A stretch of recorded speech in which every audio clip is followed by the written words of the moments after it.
It's Saturday night. It's more like 7:02 p.m. Central. Sorry for starting a little late. And this is Catching Up with KJ, episode number 66. I'm KJ, and I welcome you here. Thanks for being here. From time to time, I capture just kind of weird news stories I'm interested in, and I do this all the time. And I'll put them kind of in a sidebar. And I save them, and a lot of times that's where I'll get my video ideas. As the weeks wear on, I'll start connecting dots with kind of different stories. But sometimes I think it's kind of fun just to read you some of these headlines, some of the strange news things that I find. And I think I'm going to do that right now. So let's see. Let me go back here a few weeks, and here's just a few. Here's one: schools offering safe spaces to combat toxic masculinity. There's also one from the Miami Herald: why are people live streaming their suicides? I'm working on a bigger video on that idea, because that kind of stuff's been happening a lot on Facebook Live. Been showing a lot of hardcore violence on there. And I think it's part of a social engineering type campaign of preparing us to see the worst things ever, along with all the other kind of programming we see out there now, the LGBTQ stuff, of course, bestiality, cannibalism. There's this commercial for pistachios with this big elephant, like an animated elephant. I just saw this the other day. Oh, some sisters that were some other animal. I'm not sure what they were, but he was talking about how they would do anything, and I mean anything, he says, for pistachios.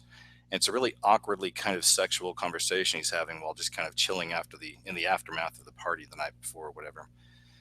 And, I know that stuff doesn't affect everybody the same way, but it's just, when you see this stuff for what it is, it's just because we see that all the time. There's just a lot of this push now for the most disgusting behavior you can imagine.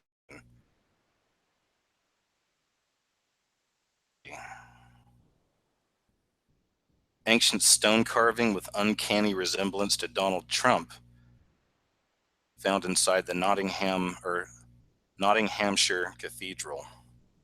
That's a crazy one, and that's one I'll put into a bigger video sometime too.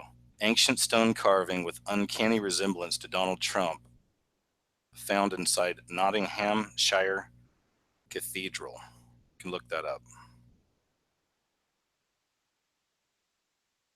What else we got here? Face biter said he fled demon-like figure before killings. That's another one going into a video. Because there have been several stories I've seen like that of these people that, the cannibals, the zombie attacks, you've seen this stuff. And they've seen this man in black, following them before and things like this. And I've put the man in black in some other videos, the shadow man. He's shown up in quite a few different areas where there was mass possession. So I've done a few videos on that stuff. It's pretty interesting, I think.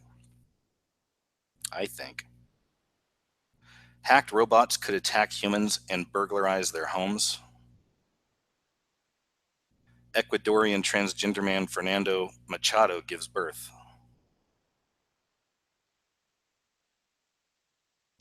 This was one that turned out to be a hoax, but it was human-shaped cloud appears above Zambian shopping center. I wish it was real. That would have been a great one. I would have done a video on that. But it was this massive, I don't know what they call them in Harry Potter. I didn't watch a lot of that Harry Potter stuff. But there's some kind of bad guys that fly around with like black robes on. I can't remember what they call them, but it looked like one of those, but it was like 500 feet tall. It was just up in the sky. It was crazy. Anyway, it turns out that that was a Photoshop hoax. So, bummer. Bummer. Here's an obvious one. It says Pokemon Go brings augmented reality to mass audiences. Of course. It's part of the reason why. What else we got? Hmm. Indian human sacrifices, multiple arrests over 10-year-old's death. Still scrolling down here, looking at these. Let me go a little further down here. Hope you guys are doing good tonight, by the way. Welcome. Hope you're well. I'll check the chat section here in just a little bit. Say hi to everybody. See what else we got here. Ding, ding, ding. What's this one say? Demonic cannibal killer Matthew Williams growled, "There's no girl here," when landlady barged in to find him eating a shop worker.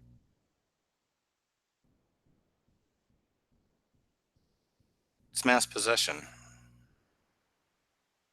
We always say the veil is lifting.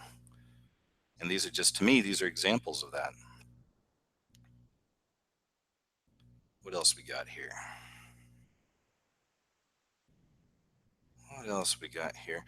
Glowing green figure walking on water in Marble Falls, Texas. That was a really cool picture. If you're into the paranormal stuff and you want to see what I thought was a really interesting picture, look up that story, Ghostly Green Glowing Figure Walks on Water, Marble Falls, Texas, and look up that picture. It's crazy stuff. I think that's the best. I've got a bunch on here, but I don't want to waste all of our time doing that, you know? Let me jump over here and say hi to you and see how you're doing. Hey guys, how's things? Thanks for being here. Chat speeding on by. And thanks again, guys. Sorry I can't call you out individually, but thank you so much for being here. As always, I appreciate you. Good to see you. There's a couple other things I was going to kind of get into here. Let me do that real quick and see what it is I'd saved for this. I thought this was a pretty cool article. It was interesting. Freemasonry's actual agenda.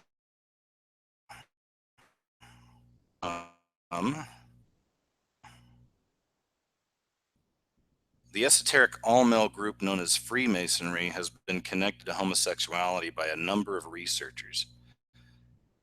Sovereign Grand Commander of the Masonic Scottish Rite's Southern Jurisdiction 9 to 1891. Morals and Dogma of the Ancient and Accepted Scottish Rite of Freemasonry in 1871. That's a real go-to book for a lot of people that research this subject, just in case you didn't know. Check out Morals and Dogma. So citations from Pike's magnum opus will be featured here. Freemasons have a secret agenda. Like other esoteric groups and some fraternities, the Masons have secret doctrines and initiations. The homosexual agenda is hidden from the membership.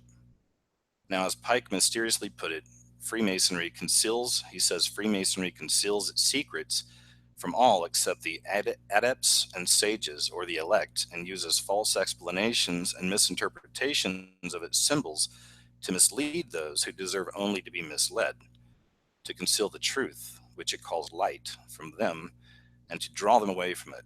Truth is not for those who are unworthy or unable to receive it or would pervert it. And that answers a lot of questions too. I always have people writing and saying, well, my grandpa was a Freemason, and I don't think that, and it's like, well, I agree. I don't think he knew half this stuff either. My grandfather was a Mason as well. And I didn't even realize that till I was way older. I never saw him in his garb or any of that kind of stuff. He was just always a very sweet old man, and he's just from a small town, and he was into that stuff. But, I don't know. I'd like to think they weren't sacrificing children and stuff, but just like what we just read from Pike, it just goes to show you that always call like the porch masons. These are kind of the front lines, to keep it normalized and make sure they can, these are good people in society, and they can assure anybody asking, no, it's okay, and there's nothing going on here. And, they're probably not lying. They're still held in the dark to a degree. It's the people at the top of the pyramid that are doing the really crazy stuff. So I'll continue. Instead of Masons stating their secrets secretly, they only obliquely impart them.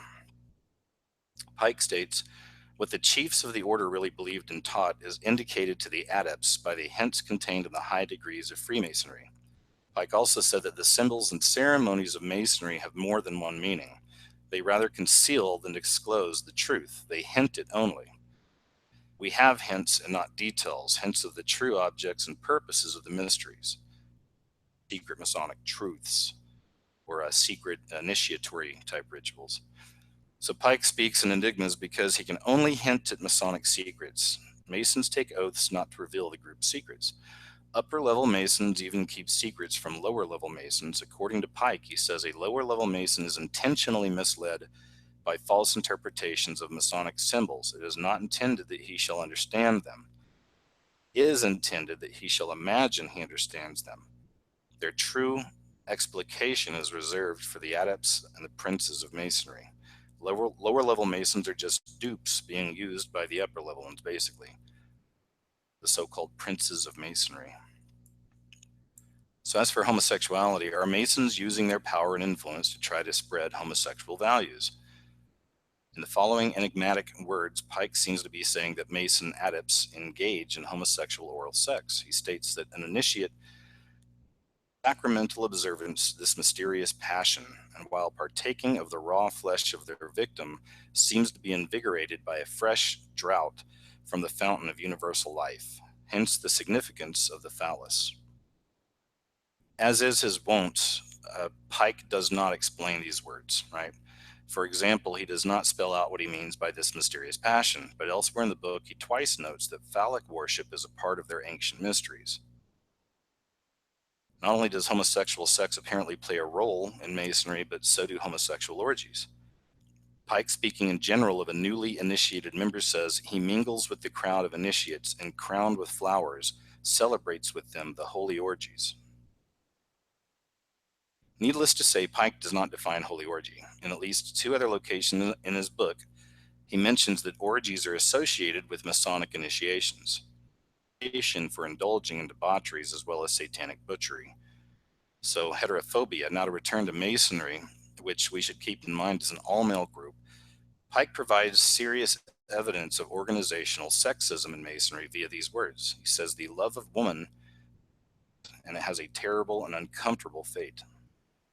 As usual, he doesn't explain what he means by this startling statement, but the heterophobic meaning seems obvious enough. Elsewhere, he stated that Christianity gave to woman her proper rank and influence. It regulated domestic life.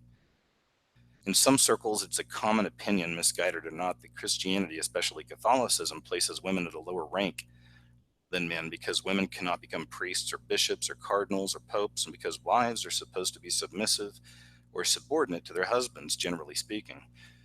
So in sum, while Pike does not explicitly declare that women are inferior to men or that they are unworthy of love, but he does seem to strongly hint at it. Freemasonry is still a force, of course, in America and the world, and the fact that this group is evidently biased against women who cannot join and biased in favor of homosexual relationships should not go unnoticed. And neither should the fact that this group is using its influence to try to impose pro-homosexual values on the public. And that's from the article from Henry Makow, Sexuality. There's one more thing I wanted to share with you kind of on this subject. It's called the Luciferian Sect, and this is from IlluminatiWikia.com. Short article, but I thought it was good. Luciferian sexual agenda refers to the plan that is the Catholic Church to brainwash the public into accepting inhumanly immoral sexual practices. It is a three-stage operation that hides behind a smokescreen that is supporting human rights. And of course, I'd say it's more than just the Catholic Church. The first part of the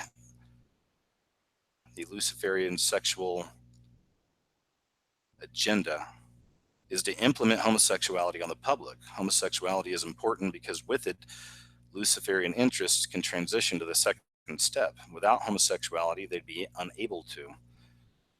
Human beings can at any time cause them to think or feel sexually about those of the same sex as them. However, those pushing the homosexual part of this agenda will say that if you have homosexual impulses, then it means that you're attempting to suppress or hide your true nature, which is homosexuality.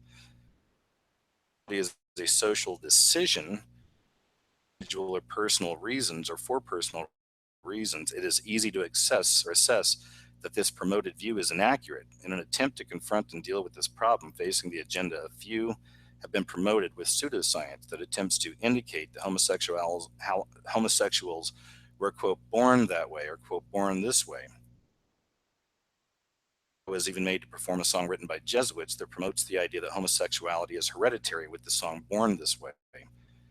Inception and well done intentional disinformation campaigns, there is homosexuality, a fact that will generally send supporters of homosexuality into rage. By promoting gay rights and having several LGBT groups, the promoted cause defends the right to be gay.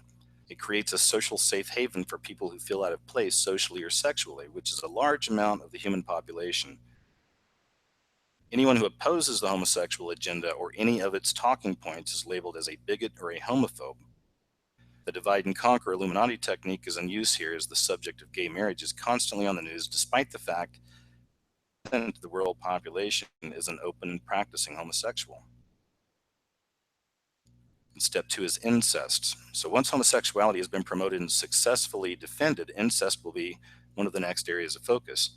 This does not mean that the LSA will abandon the homosexual agenda, but rather it will promote it equally. Both will need to be promoted to allow the third step to take place.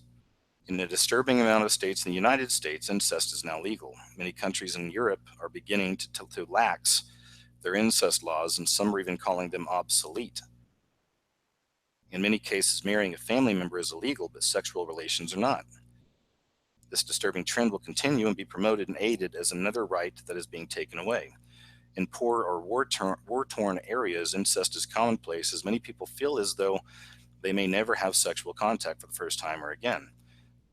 Since people in wartime are confined to the home due to dangers that are present in public areas, incest is almost expected in many cases in order to keep a family going. Step is more of a stepping stone, and it will not take as long as the homosexual agenda to complete, but it must be fulfilled in its entirety before the final step. In the ultimate move of destruction of morals and family life, the third step of the Luciferian sexual agenda will be to promote and defend pedophilia to the public, just as they did with homosexuality and incest. For Luciferians won't be simply in that pedophilia is legal, it will be in that this pedophilia may be one of the same sex, already stated or already safely promoted, defended and made into law, and someone who's a family member, also safely promoted, defended, and made into law. Men will be able to force their sons into acts of sodomy instead of parents being teachers and loving nurturers, and to let all the people who want to have sex with a child feel comfortable with this abomination to the Lord wherever they want. Elitists and Luciferians are for the most part very enthralled with these sexual practices, and based on their impulse desires by their body, will act on them with whatever money and resources they have at their disposal. Ancient Greeks regularly practiced homosexual pedophilia, a sin against God and the ultimate undoing to the family structure. I thought it was interesting, just wanted to share, and let me jump over here to the chat. Thanks for being here. Somebody keeps saying to let Sojourner for Christ on the show. I'd put in a chat earlier about that. I was trying to find out if he had a Skype and we could do it like that. Hey Liam, how you doing, man? Good to see you. I'll try to get you on in a second, Sojourner. We'll figure something out. Maybe we'll roll the dice tonight, and I can just pop the link there in the chat, and you can jump in, and maybe we'll see if a couple other people might want to jump in. I haven't done that in a long time. It can be interesting. Hopefully it won't get too crazy. Hi Mia, and hi Mindy. Thanks for being good moderators and everything. Appreciate you. So yeah, that's probably what I'll do. Awake Now keeps putting the message up to let Sojourner on. So I guess we'll go ahead and try that. Let me go ahead and get that link and see what happens here. So we've done this in the past. I would hope everyone's going to be cool out there, nobody jump on and be cuckoo or crazy. I just want to kind of throw this out there, see if he wants to jump on. Maybe a few other people. If you've never been on the show before, and if you'd like to just jump in, hey Twitwit, what's up? If you just want to jump in, that'd be fine. I can get you in here, and maybe we can just kind of have a little group discussion and see where it goes. I was going to have a couple other people on, but I couldn't get back in touch with them, or they didn't get back in touch with me over the last few days. So So I couldn't get some people on I had kind of lined up. So we're just going to go ahead and roll the dice tonight. How's that sound? You want to have a little fun? And here in a little while, I'm going to talk a little bit more about him. And Liam's been doing a lot of videos about how crazy YouTube's been getting. And it's really hitting me heavy now too, really heavy. Like we'll get into some of that stuff a little later, but you know, the YouTube party is definitely over. And it's not just me, or it's not just channels or Christian channels. I mean, atheist channels are getting hit. The LGBT channels are getting hit. Like this is YouTube wide. Like we are really watching the ship sink. We're watching the full on destruction of YouTube as we knew it. It's massive. And, you know, I've been lucky and blessed enough to live off of ads on the videos for years. But now it's like I just had a shock over this last week. A lot of us are getting this now. But I took a look at, you know, my analytics and how things are going. And it's just, this stuff started back in November with my channel. They shadow banned it. And my numbers haven't been the same. Everything started tanking. It's just real crazy. And then now with ad revenue and stuff like that, I'm literally down to 40% of what I used to be making for the last several years. So I'm kind of been in panic mode this last week or so. It's one of the reasons I didn't do a show last weekend either. Just had a lot to deal with right now and a lot of different things to think about. So going on with me, and I'm even resigned to the fact where if I have to, I may just wind up, you know, getting a 9-to-5-er, like really going back and getting a job again. I may even move out of my place here in about a month, you know, maybe move in with mom and dad. I mean, this is awesome, you know, moving with them for like a month and just kind of keep saving up and then get a job and do that, you know, and it sucks, you know, but they're probably loving it. You know, I've seen people for years bitching about people who have ads and stuff like this. And I never looked at it that way. You know, if you're really putting the work in, I see nothing wrong. I never did with people using ads and stuff. I think it's great. You know, I signed up the second they offered it to me.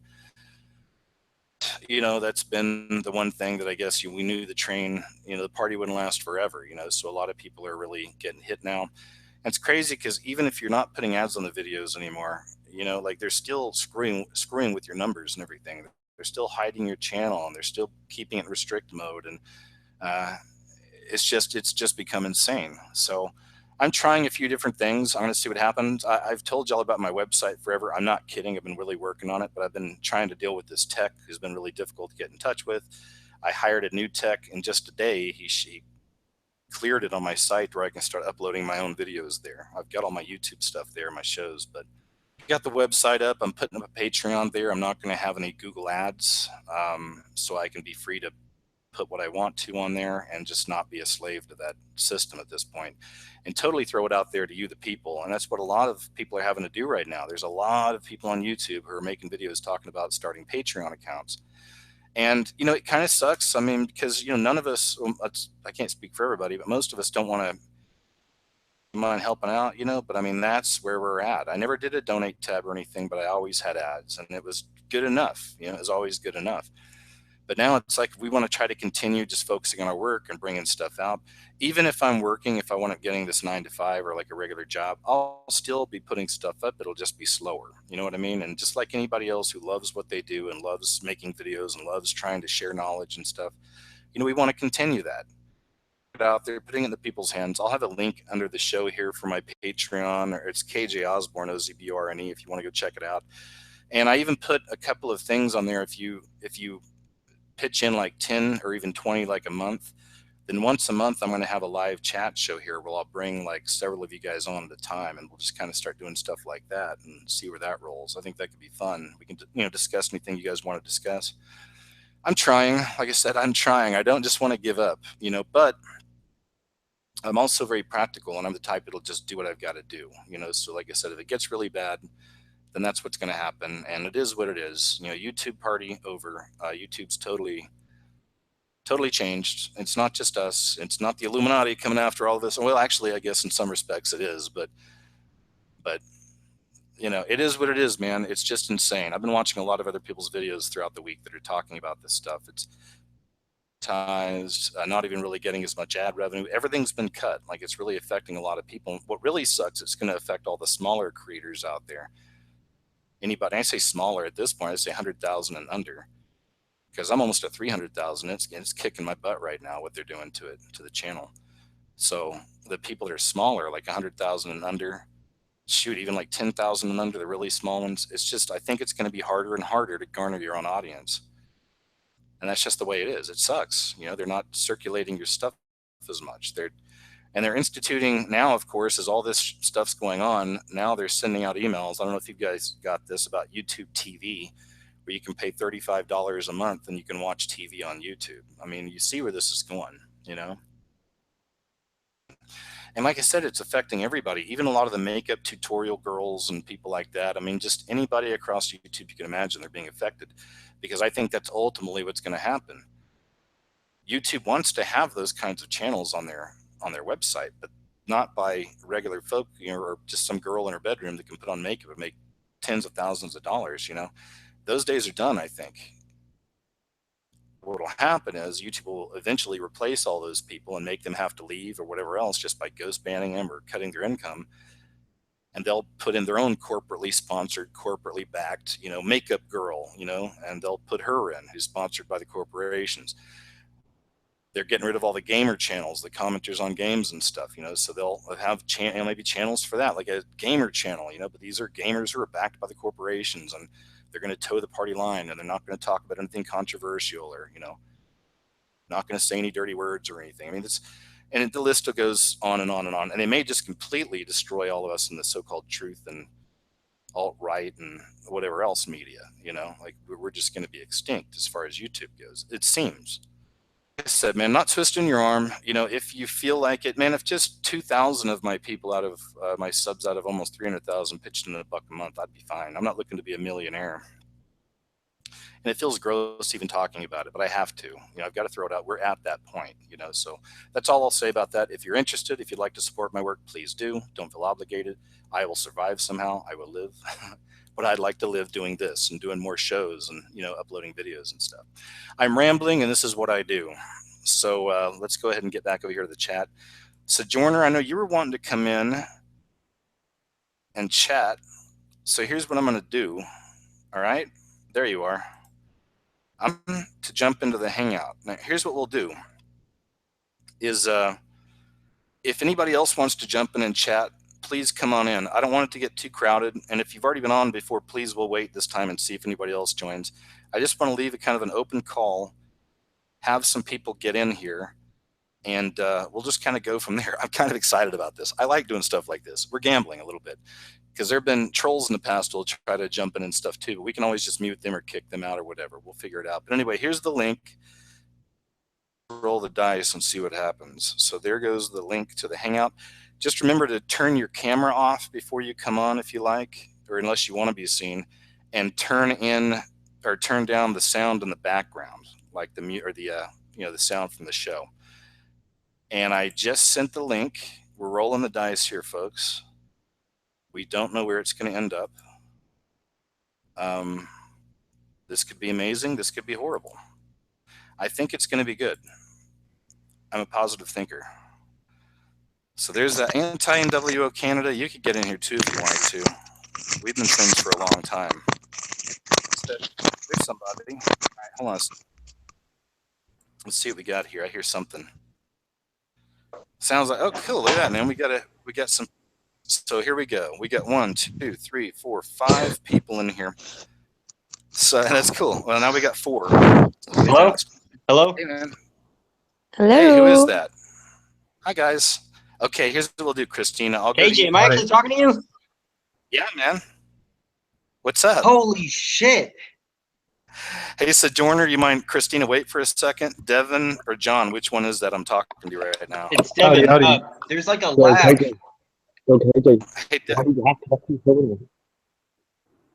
Devin, hold on. I'm going to mute. JJ, I just want to say I've always wanted to talk to you. There's a crazy lag, but I just want to say I love you so much. You're talking to Devin. Thanks, man. Cool, Devin. Hey, I muted everybody else, so just you and I can talk. Okay. Well, there's Oscar keeps coming back. Oscar, I've got to mute you for now.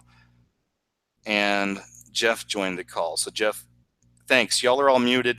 I want to just talk to one person at a time, and we'll do it like that, okay? So, Devin, how are you, man? Did I lose you? Devin, I can't hear you. Yeah, I'm here. I'm sorry. It's just I Hey man, something might be wrong with your microphone because you keep cutting out real bad. I really don't. I'm here. Okay, cool. Okay. You're there. Nice, man. Anyway, So what's KJ, going there's on? a crazy lag, so I just want to say I have lots of dreams about you. No way. Hey, I hope they're not horrible. And they're always great dreams. And KJ, I really think that you were put here on a reason. You were put here on this earth for a reason, and you're reaching a lot of people. And KJ, they're great dreams. Cool, man. The funniest dream I've actually had was that I was at a video store, and because I don't know what you look like and I don't know how Free Radio Revolution looks like, I had a dream that you and I were in a video. We're at a theater and we were watching a movie with Free Radio Revolution as the star. Oh my gosh, no way. This is so cool. I can't believe I'm actually talking to you. This is awesome. I had like lots of dreams. Well, man, I'm really humbled by that, Devin. I am, man. I appreciate it. And man, I what can I say? I'm humbled by that. And it's interesting that you're having the dreams. I'm thankful that they're good. I'm glad they're not me turning into a reptilian or anything like that.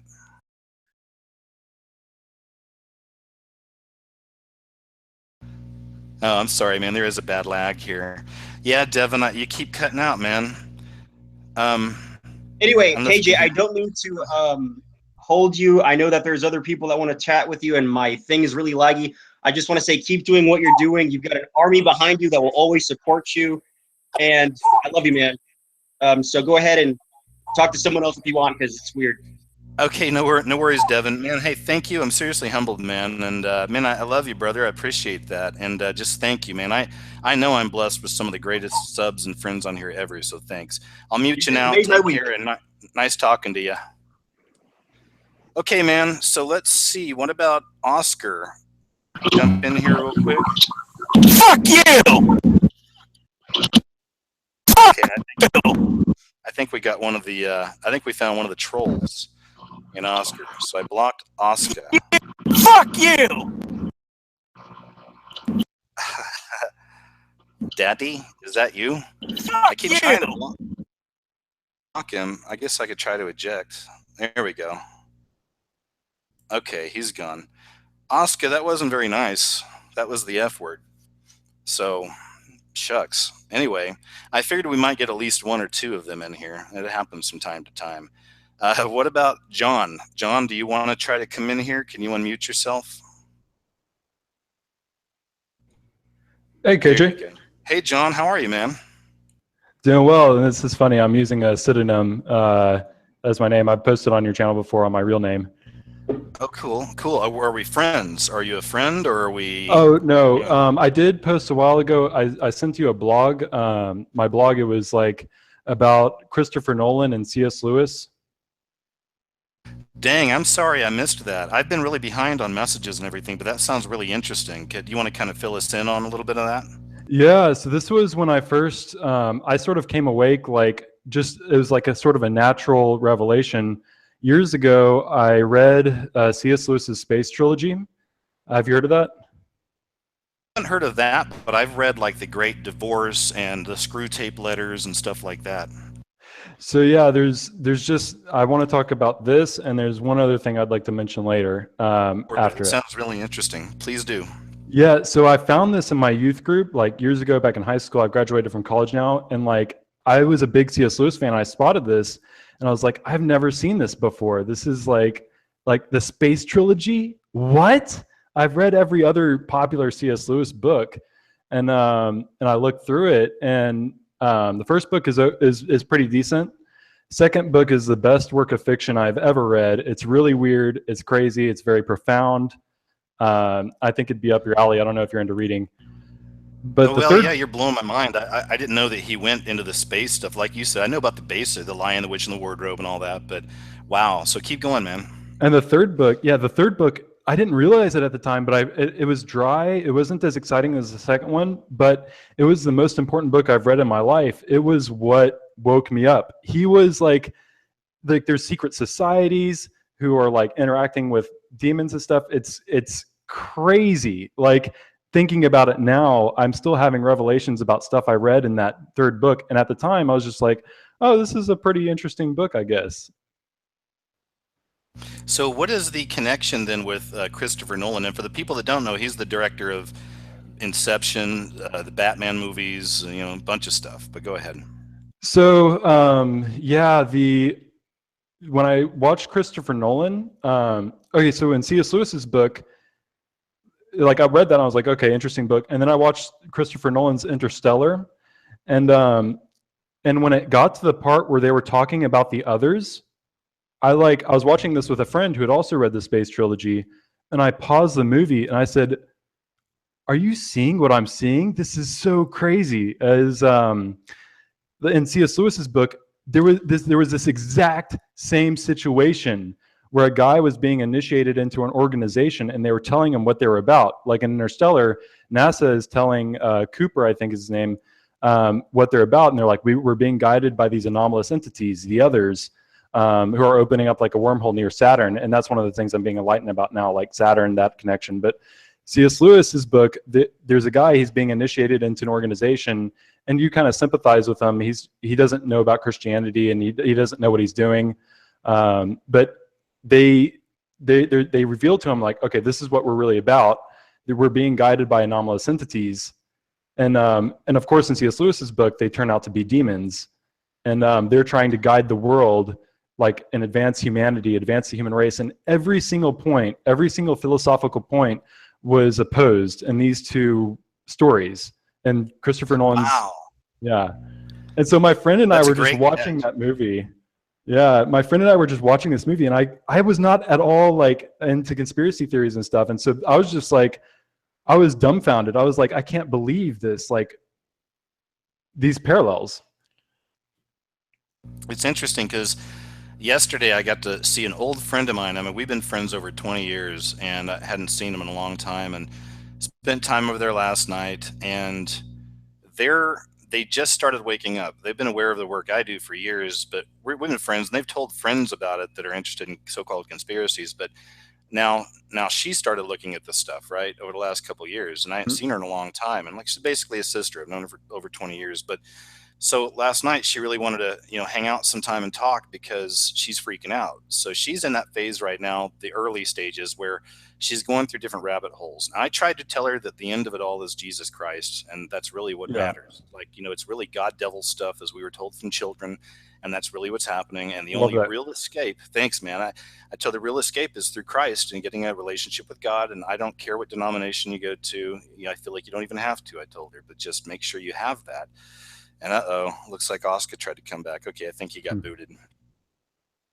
Anyway, so she's into the new agey stuff right now, and she's David Wilcox and David Icke. She's getting into stuff like that. So she's trapped by that idea that the aliens are all over the place. So there's a lot of aliens, of course, the world tells us, and it's not fallen angels. And I told her, I said, it's not the aliens, it's fallen angels. And I started giving her a lot of examples of this, and she said, look, I still have a hard time with the whole Jesus thing. And I said, look, that's fine right now because you're on your journey. I don't want to be a stumbling block. I'm telling you my opinion, but, keep flowing with it because God is working with her. And I believe that because she's had a lot of really strange things happening in the last few years too, that she feels are kind of supernatural. And she never used to talk about stuff like this. So I told her it's exciting. I'm genuinely seeing someone wake up. She's frustrated that nobody will listen to her and all of her friends and family, but same thing we all do. But yeah, so same thing. So that's a fascinating connection you made though, because it's that same, they've been telling us the same story over and over for years through all this media, in different ways.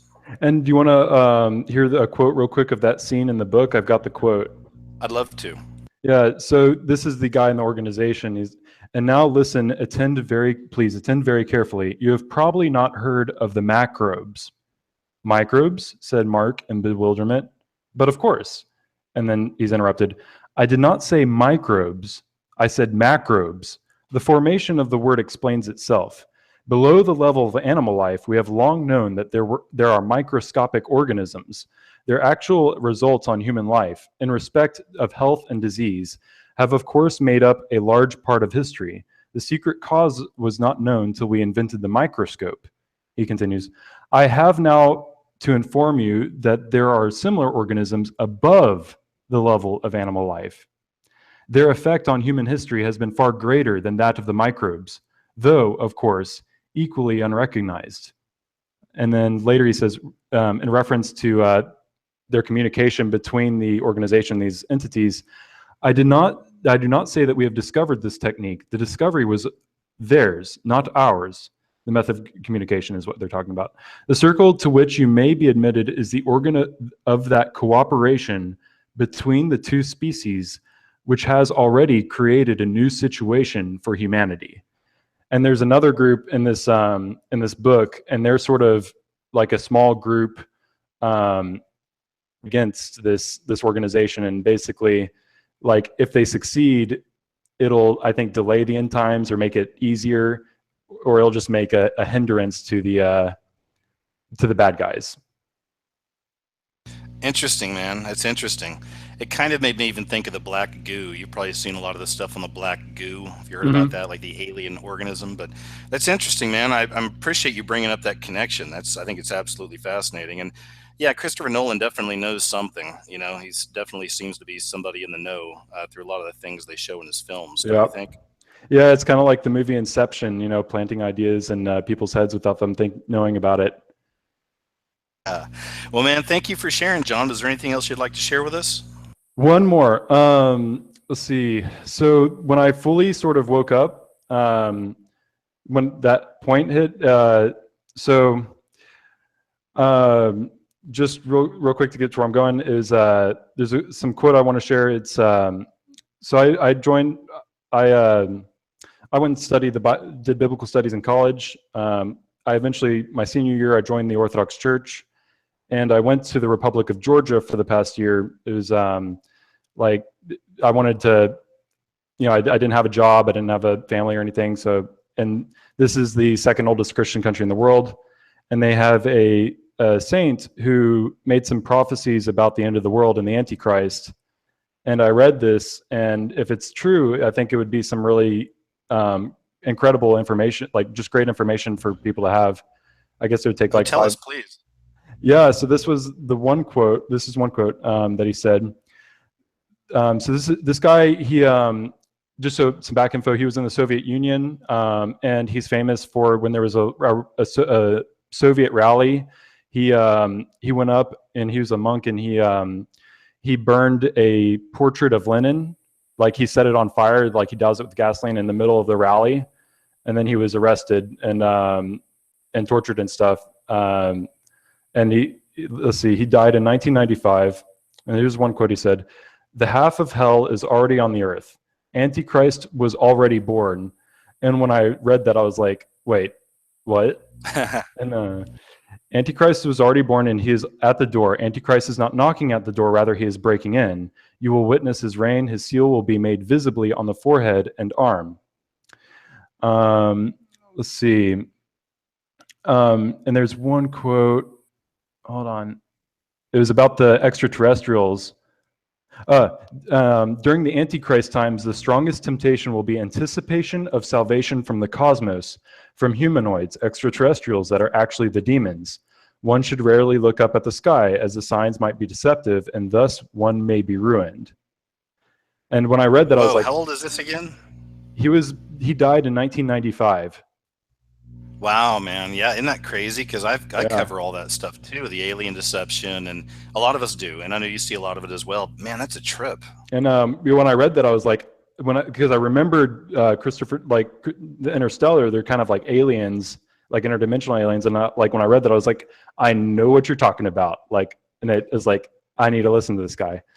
And then something that's a little bit encouraging, or this first part's not too encouraging, but Satan has spread 666 traps. His seal will be made not only visibly, but also visibly on the forehead and arm. If the seal impression is made by force, in God's sight, it will be considered like a virgin disgraced.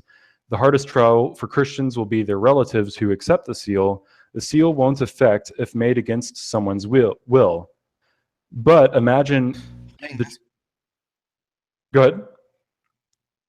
No, sorry. Go ahead, man. Okay, but imagine the trap set by the Antichrist for a mother having left with 5 children. How to feed them if not accept the seal? End quote. And then there's one more quote. But yeah, Okay, go ahead. like I said, it's just interesting information that is like, oh yeah. Yeah, it made me think of. I don't know exactly how to. I guess I'll try to put it like this. As you were reading that, I was picturing when you were talking about how they're going to burn the 666 on people.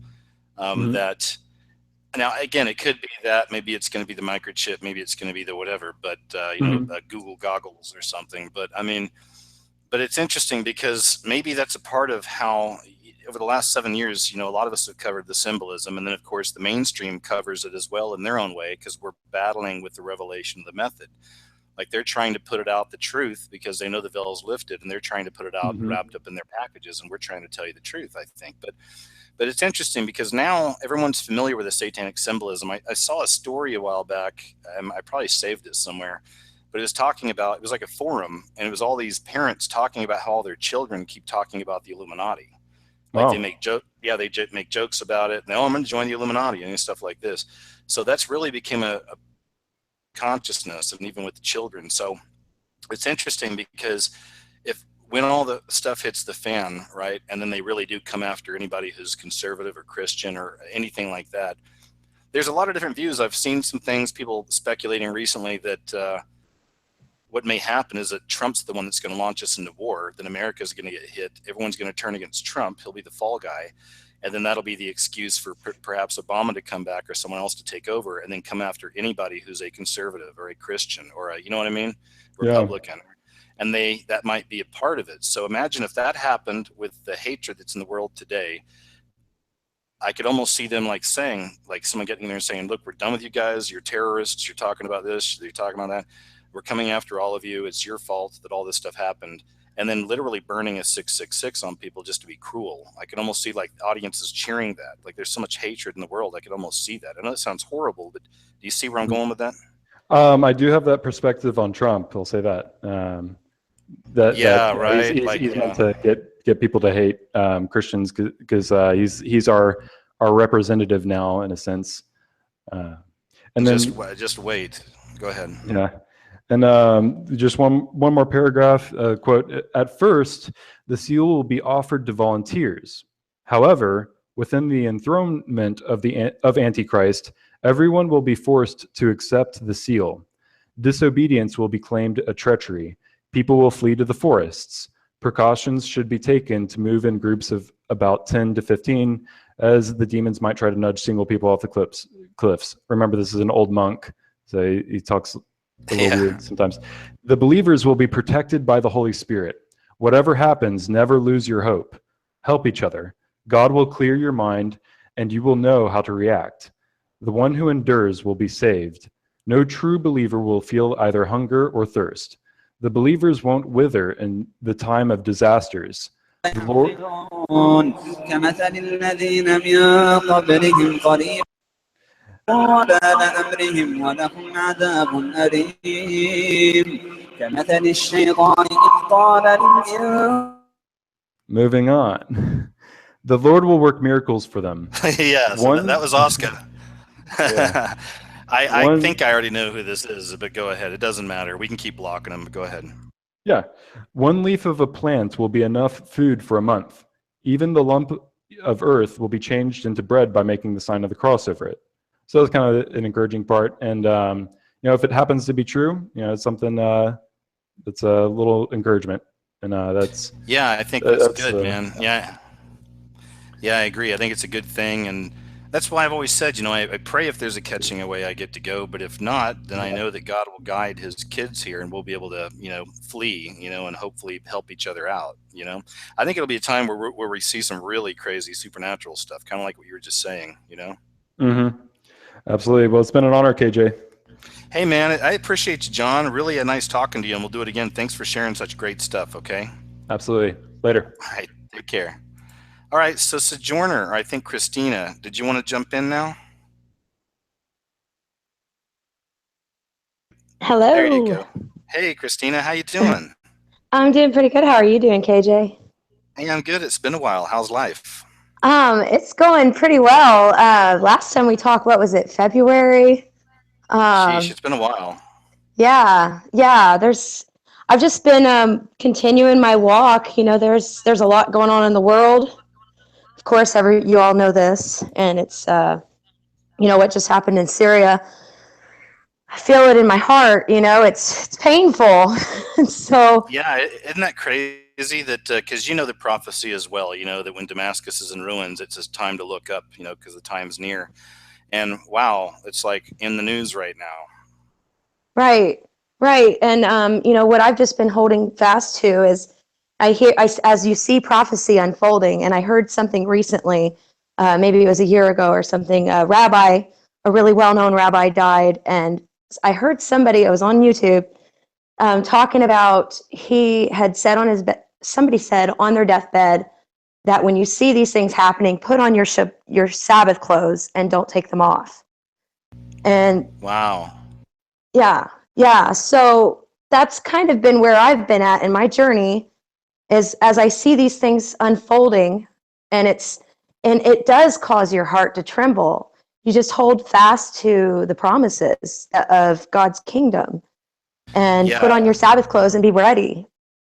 yeah, that's what I was saying earlier. I was talking about how I got to talk to an old friend, and she's waking up and all that stuff, and she says that she's even having trouble just caring about the regular world stuff anymore, and not in a suicidal sense, but just, you know. And I was like, you know, that's really a part of it. I mean, it's like even me sometimes I feel I try to put myself in a worldly perspective. Sometimes I try to live that life and maintain it. I can't put my head there anymore. It's like you can't unknow what you know, and I know what time it is, and there's other things that I want to focus on in my life, you know, other than just working a job and just, you know, whatever, you know, picking the kids up from school, you know, whatever it is, Mhm. just the regular mundane stuff. It's like I can't do that anymore. And all I'm doing now is just keep my eyes to the skies. I'm watching to see what's happening, and I'm just kind of waiting, you know.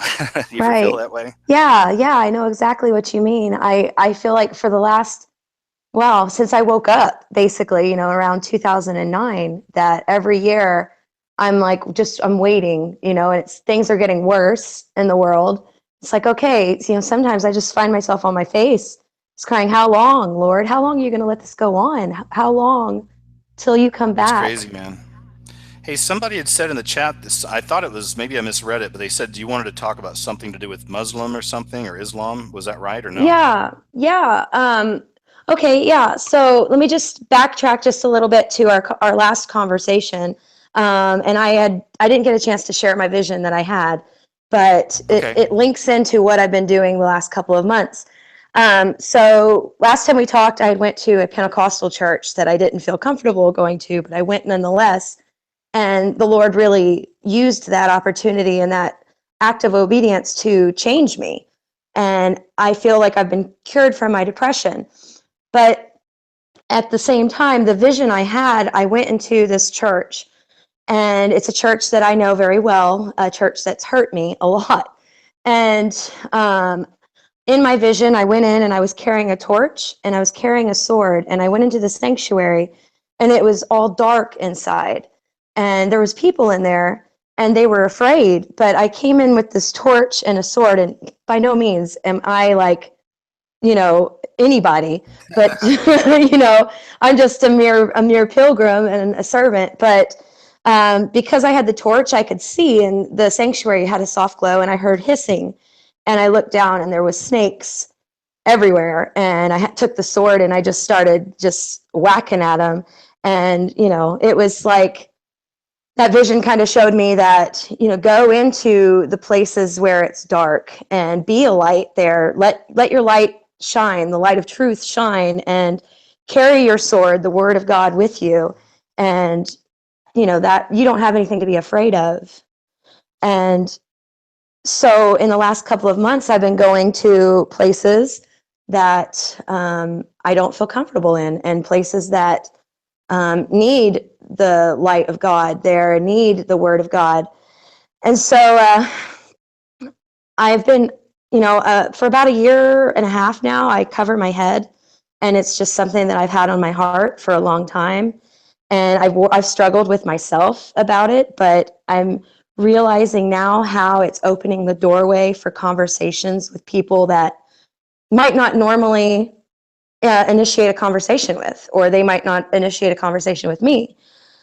And Yeah, I think if that works for you, I think it's great, because I mean, we all have different ways. We all have different lures we use to try to speak to people about the truth. And if that works for you, I think it's great. And also, I believe that, God knows your heart, of course. It's in the Bible. He knows your intention. He knows your heart. And he sees that. I believe he would see that as a way that you're just further wanting to worship him and just be in grace and say, thank you, Father. You know what I mean? yeah, exactly. I just, he loves me. He loves me so much and he loves us all so much that he gave his life for us.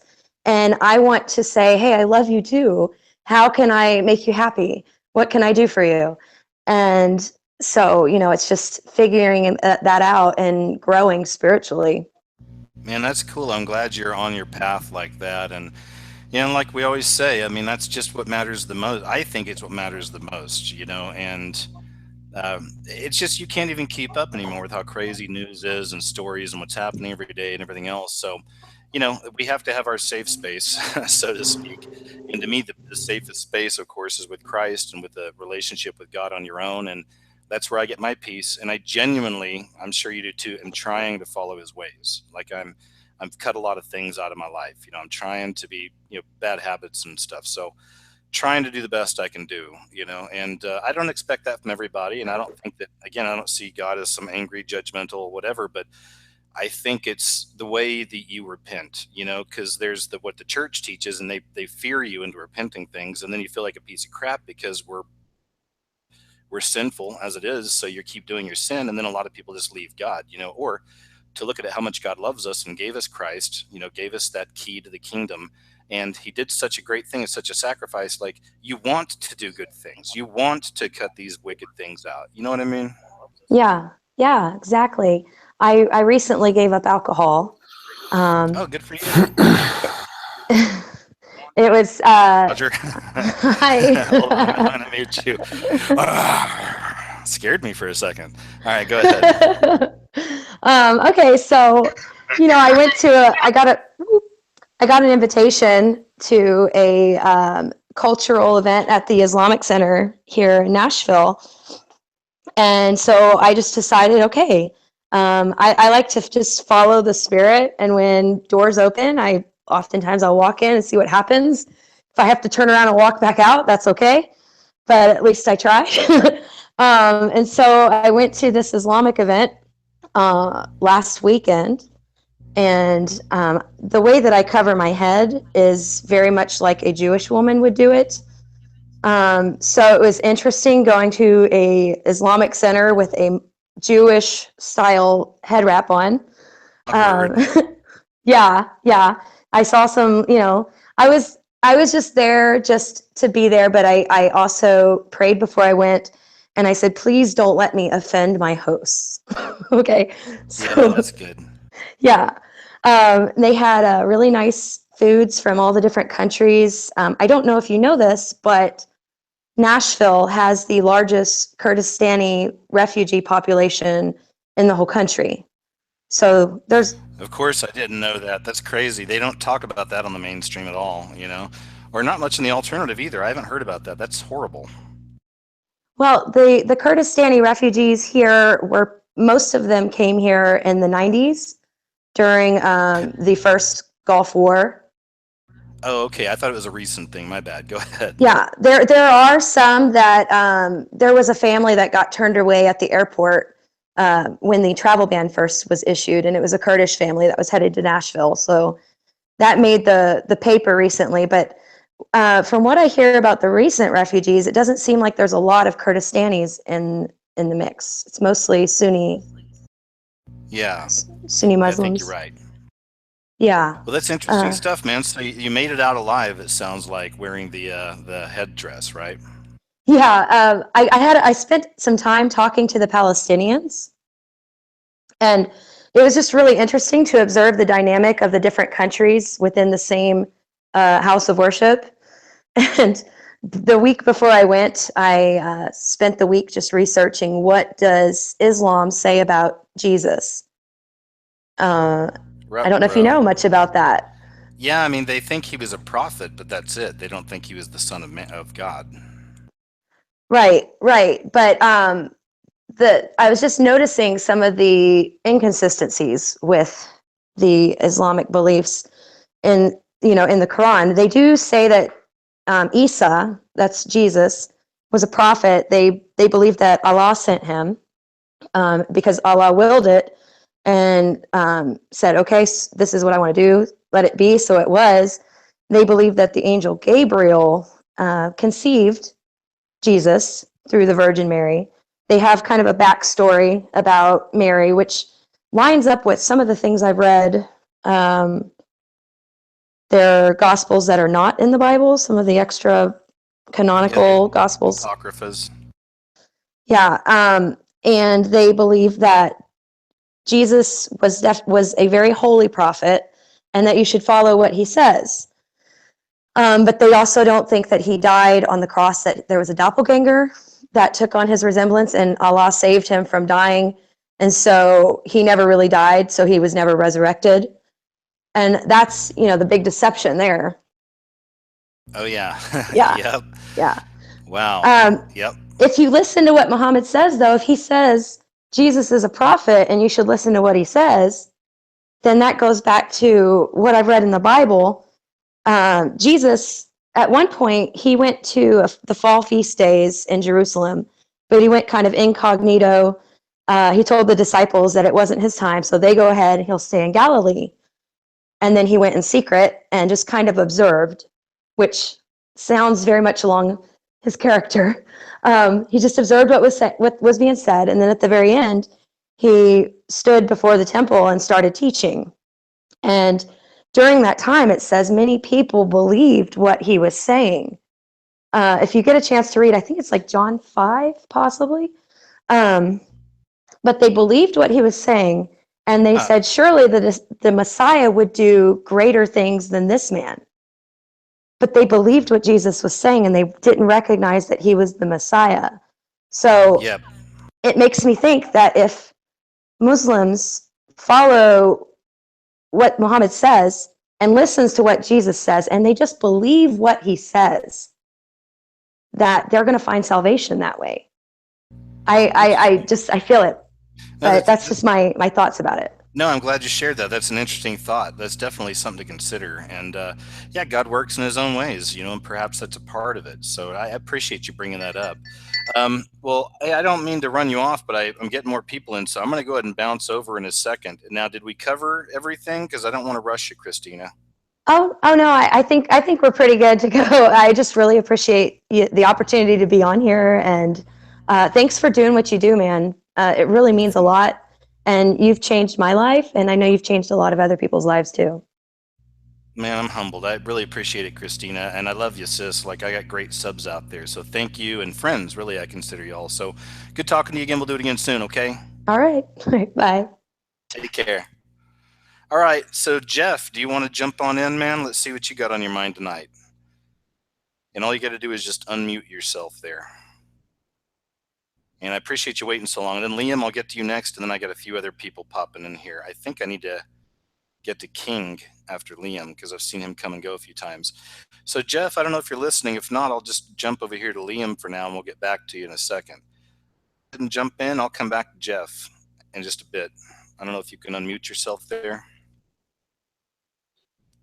We'll see. Mr. Liam Xmel, are you there, sir? I am here. Let me finish unmuting. Okay, cool. How are you, man? I have been good. Can you hear me all right? Yeah, you're coming through loud and clear, man. How's life? You've been putting out a lot of work lately, so that's cool. You're really staying busy. But how are things? Things are good. I think that we got to be mindful that we're not impervious to the things that we expose. Like we want to expose things. We want to get the message out there to as many people as possible. But sometimes we watch some footage that is really hard to absorb, or even to it leaves you with it leaves you something attached more than you should. I'm waiting. I'm waiting.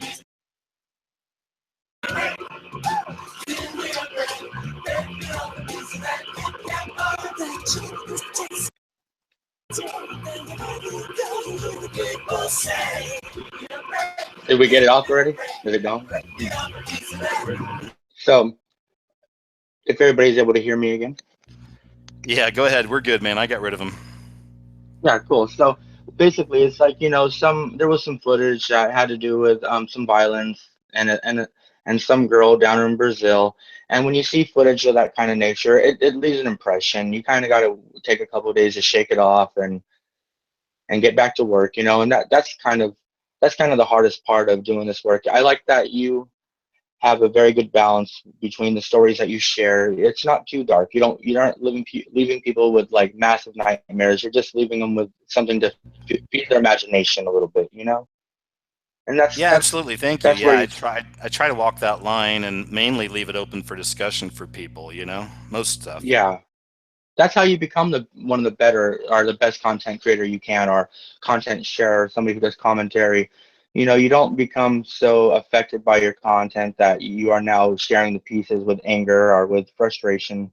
You know, you do it in a manner in which you're just sharing information with people, and so they can leave away from it what they need to, and they can learn from it what they can. Like on my Instagram, I was post after seeing some of that of a little girl, and she was using the older style of zip ties, but she had tied her shoes, like she had her shoes on, and she took the zip tie and she put her feet down underneath her shoes, and then she was able to use the string from her shoelaces to tear the zip tie and escape. You know, this is Wow, something her parents was teaching her. Ever more that's like smart. efficient. Yeah, it is. And it's kind of hard for some of these people who may be kidnapping children to get the police issue zip ties. So in the time being, you know, that was at least something reassuring after seeing such heavy content lately. And you know, that kind of brings me to the idea of listening to different content creators talk about what's going on with the platform. You know, I've never made a lot of money from it, but I thought that through time I could watch it eventually grow into something where I'm getting information out there that's of a critical nature. I'm not being forced to have a job in the secular world, and I'm still getting a little bit of return for it. And I understand I'm still going to produce content. I'm still going to try to do my best to help people see what's going on in the world. And I'm not even going to, you know, take any hesitation in what I'm doing. I'm just going to try to be smarter. I'm not going to work, you know, harder. I'm just going to work a little smarter and make Yes. sure that we continue to be able to have access to this platform until unless it just disappears, which on the board back here it It says, seems like. go ahead, KJ. No, I was just gonna say it certainly seems like it's about to disappear. I put you up on the screen so you can show us what's on the board back there. What's back there? It's just been a joke that I've had lately, and the very top line isn't too important. It says, look in God's dreams. But the rest of it was kind of what was important. It was Jade Helm 2.0. You guys remember that, you know, Jade Helm, the whole Yeah. operation, artificial intelligence. And I mean, they have D-Wave. They have the ability to make determinations of, well, how viable the platform is YouTube in the event of trying to create global change. How effective is YouTube as a tool? And are we sure we want to continue to let the public to have complete unfiltered access to that tool? So, you know, I put out the idea that Jade Helm has told Google that you need to suicide YouTube. And look at the behavior. You know, $750 million loss. PewDiePie's like, I make money rain all day. $750 million loss. And I don't think PewDiePie is all to blame. I think PewDiePie actually makes a really convenient scapegoat in this thing, because I think it is a little bit of PewDiePie creating the content with the assistance of Fiverr that he created. But I also think that we're doing a whole lot more damage than just that little blip with sharing Yeah, what's really going on. Yeah, and we can take this to the next level where it really gets a little creepy, because this is something I've been kind of speculating on ever since they attacked my channel, and mine's been acting weird for 6 months, but and other people's, and now I'm seeing what they're doing like across the board. So I genuinely think that this could be another sign of the event to come, you know, of real World War III breaking out and then the bombs dropping on America. And as we're talking earlier, that perhaps Trump will be the ultimate fall guy. And because of that, by extension, whoever takes over, perhaps Obama, who knows, will come back, but whoever takes over will blame the people that followed Trump, will blame Christians, Republicans, whatever, and that could be the beginning of the real civil war. I saw something the other day. Somebody had predicted a 10-year civil war in America during World War III. Like it was going to be a war that just went on forever. And during that time, there'd be massive civil war. I can't remember the prophet or, if it was a legitimate one or whoever, but I thought that was interesting. So I sometimes wonder if that's kind of what they're doing right now, is getting because it's Twitter, of course, is doing this stuff too. And so is Facebook. So it's almost like they're getting it ready, because once the stuff hits the fan, they know there's going to be so-called conspiracy theorists like ourselves are coming out and saying, look, don't trust the narrative. This is what really happened, or, this is more likely the scenario. They're not going to want any dissenting voices whatsoever. So I think they're kind of setting it up for that, where there'll be no room. Minds.com, perhaps, maybe that'll last for a while, and some of these other ones where we can actually go and discuss such things. I don't know. Right, and I can see that absolutely in the same light as you do, that this is the soft deployment of censorship against the public, especially here in America. I mean, they're really hitting us hard because we already don't have the best ad revenue generation per capita over the world. I mean, the Middle East does, actually. And so, not only are they hitting us where it hurts, but they're also hitting our ability to get this information out to people, because they can easily censor. I put out a video accidentally once where the audio was muted, and every single person on my subscription list immediately got that video. It was like, yeah, there was nothing in it at all that could possibly be considered controversial. So everybody got notified of that video. Now, I use that, I have the poster for the 12 Monkeys, and I also have the pin. I keep the pin from the movie 12 Monkeys hung up in my studio here.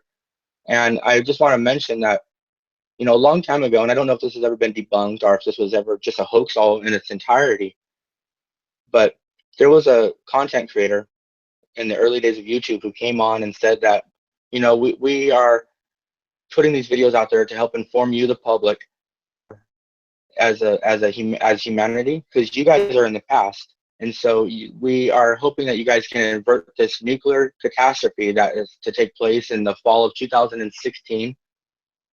And I know what year we're in now, but we can wonder how things have been changed over the course of different timelines, and that we're monitoring this YouTube channel, this video, and the comments that you leave in the video, because we want to see if we can help provide insight to a generation of world citizens how to stop these events from happening. And so we're monitoring the comments, and this is kind of like almost the exact story as you saw in 12 Monkeys, like leave a voicemail here and we'll monitor it from the future. And then he says, oh wait, they sent me to the wrong time. They can't monitor it because the answering service hasn't been set up yet, if you remember the plot from 12 Monkeys. Oh yeah. And it's really strange the way that these things are manifesting. There's another channel called Newsonomics, and he only put out three videos, but the content in there is just so, you really have to wonder what the government really has access to as far as knowledge of future events. I mean, from what I've heard in my research, is that they have basically like a magic 8-ball that they can look into and watch events in the future as if it was recorded on some device somewhere, and they're somehow accessing those hard drives in this future time period. But that all aside, there is a gentleman who uses, Star Trek, and you have Spock, and he's got those eyebrows that just go, right? Michael Aquina. Michael Aquina and his knowledge about Cetius, the Egyptian philosophy, the Egyptian religion, watching Rick and Morty, looking at the different things that people are trying to put out there.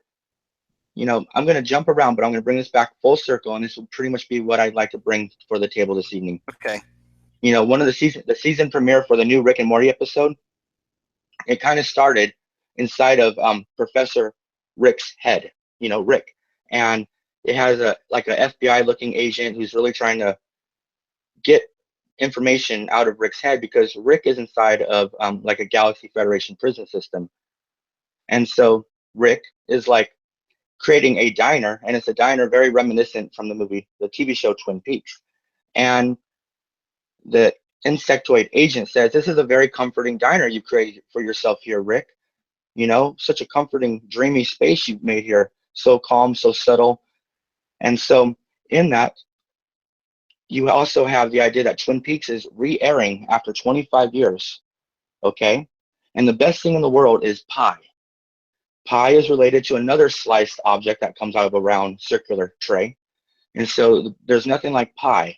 And the whole TV show, Twin Peaks, is really relatively appropriate in contrast to these things that were just exposed by people like Titus Frost and other investigators who are trying to expose some of these events surrounding and involving children. Now, there's the allegation that David Lynch was kind of writing about his true life experiences with his own family, brought out in the story Twin Peaks. So those episodes are really manifestations of experiences in his life, and he created a comforting little buffer zone, like a restaurant, in order to deal with all these things. Well, Now, if we take this up to Mike, I want to throw this in. Go ahead. I just want to throw this in real quick, but like just so we're keep this in context as well. Just want to tell you that David Lynch is he was a hero of mine for most of my life, because I went to film school, and one of the reasons I went is because I saw Eraserhead when I was probably a teenager. So I've always loved his vision, but then the more I got to know about him, and the more I learned about symbols and everything, I can see what he's doing, and he definitely has esoteric knowledge. And even the Entertainment Weekly just put up for the new Twin Peaks and their individual magazines, but on each one they've got a huge purple hexagon for Saturn on every one of them, like with the cast members. I thought that was interesting, but yeah, absolutely, it's absolutely interesting. I still love his mind. I think he's brilliant, and even his short films online I watch. I think he's just amazing. But yeah, unfortunately, we're all avatars for something, and he seems to be probably an avatar for bad spirits, I'm guessing. But at this rate, but go ahead. Sorry. Yeah, and no, you're good, and I actually held on to it. So, having mentioned Michael Aquina first, and he's the guy who's associated with this whole supposed wrongful death of Max Spears. That's it's just alleged. It's not even substantiable. He can't substantiate it. There's just the idea that Max Spears was attempting to expose something that they are now referring to as Fat Leonard in the military industrial complex. You can look into that if you guys are interested. But how does this all come around circle? Well, Michael Aquina wrote a book, and he attempted to give it to the military and to the government and the people leading these shadow institutions. And they're like, we don't really get it, because it's kind of way ahead of its time, a lot like David Lynch's work, a lot like Rick and Morty, a lot like our work. And so all that being brought into focus, and what does this all really mean? Michael Aquina, very much like what we are seeing in the elaboration created by Twin Peaks and the referencing to it in the season premiere of Rick and Morty, they very well are creating a very, very elaborate matrix around us, and we're exposing it. Can they have us doing that? Can they really afford to have us little individual investigators and knowledge sharers? Could they afford to have us expose this whole charade? We could wonder why YouTube is going to disappear, or we can just think about the fact that it might be in all best interests of the deep state government for Google to inform YouTube that it's time to suicide itself. Yeah, man, I can totally see that. It's very interesting, because they're obviously making horrible decisions, at least for the creators that created YouTube. And like I said, for the smaller channels, I feel bad for you guys, some of the smaller channels out there, because it's going to be tougher. But like you said, man, if your heart's in it and you care, you just keep plugging away and you build your audience and make of it what we can while the train is, but of course it looks like now it's going to be, like I mentioned earlier, more people are going to try crowdsourcing or crowdfunding, and Patreon's becoming big. I see a lot of channels doing that. A lot of people are making their own websites now where they can put up what they want. I'm not having ads on my website, so I can post stuff on there that YouTube can't come get, and stuff like that. So yeah, now's the time. We're just gonna... If you don't mind me asking real fast, KJ, because I don't get to ask too many questions. I usually talk a bit. What is your thoughts on the natural next progressive organic step for us members of this world family? What do you think? It's nice to have a large audience here. Yeah, I really think that's what it's going to be, is us all going off and creating our own things. And eventually I see a lot of channels probably using YouTube more to put links up to places to go for other podcasts or radio shows or you know, whatever, that perhaps in the end, that's what YouTube's going to become for a lot of us. It's going to be a place where, you know, and I'm going to still create original content and keep working on YouTube. It's because, right, it's still the biggest platform. You know, I mean, it still is one of the best websites, even though they're destroying it. I still think it's, you know, it's got its merits. So we'll continue that. But yeah, I think it's really time to move on to, like a lot of people are doing, Gab, you know, instead of Twitter. People are going to minds.com, which I'm on, and they're creating their own websites, which mine's about ready to come up. So this is what we're kind of being forced to do. And I'm actually excited about it because, like I said, on my site with no Google ads, I can just run what I want and then have a Patreon link. You know, if the people want to, you know, and it'll help keep it alive and just keep, you know, funding your work. And, you know, for like $12 a year, if enough people just throw in $1 a day for me or you or anybody out there that needs to do this now, that wants to continue their work and focus on their work, why not? Because I personally donate to 3 other channels myself. I've been doing this for so long, it just comes out of the bank account, you know. But so I wouldn't ask anyone to do anything I wouldn't do. And I plan on doing more of that and supporting more people as we go. You know, it's just, I think that's what it's going to be. We all have to really start helping each other out, supporting each other, and, you know, moving on to other platforms, creating our own websites and stuff like that. Do you think that we should try to PG our channels at all? Like look over some of the content that they've said we're not going to monetize and put it on private so as to improve the overall rating of our channels? I don't know. I never thought about that, you know, because I do my tricks on my videos so I can get the stuff out I want to get out. And I've had to change all my tags. I change the titles. I rarely, if any time, use Illuminati in the title anymore. And, you know, I've had to change all that myself just to try to stay off the radar also. But it hasn't changed it hadn't changed my content. What I do is if I put up a video that I know they're going to flag, I don't even bother monetizing it. I did one on ISIS a while back and fallen angel rituals or something. And you know, videos like that I put up, I know they're going to hit it because of the titles and stuff and the content. So I just don't even bother. So, you know, make some videos that, you know, you can put up there and monetize. And then if you want to cover subjects that aren't going to be popular to YouTube, don't monetize it. That'll help kind of keep it off their radar. It'll still get the information out. You'll still get the views, and then people will come to your channel and watch the other videos that are monetized, you know? Excellent. Well, don't forget to check out Alexander Putney if you haven't had the chance to do so already. And that isn't a shout out to him. That is just for some good information for you. You know, I can't give the guy a shout out. He doesn't watch YouTube.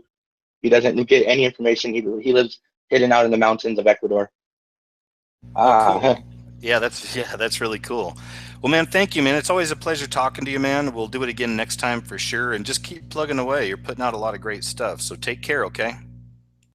I will. Thank you very much, KJ. You as well. Heal up, brother. Peace, everyone. All right. See you later, man. Bye-bye. All right. So I've got a few more people. Tim, I'll get to you. I know you came in a little bit late, so I'll get into you. I'll get to you here in just a little while. I got Karen and Roger. I'll try Roger first. I think you've been here longer. Roger, do you want to try to unmute? It looks like it worked. How are you, man? I'm good, man. I apologize about that earlier. Just trying to clear my throat a little bit.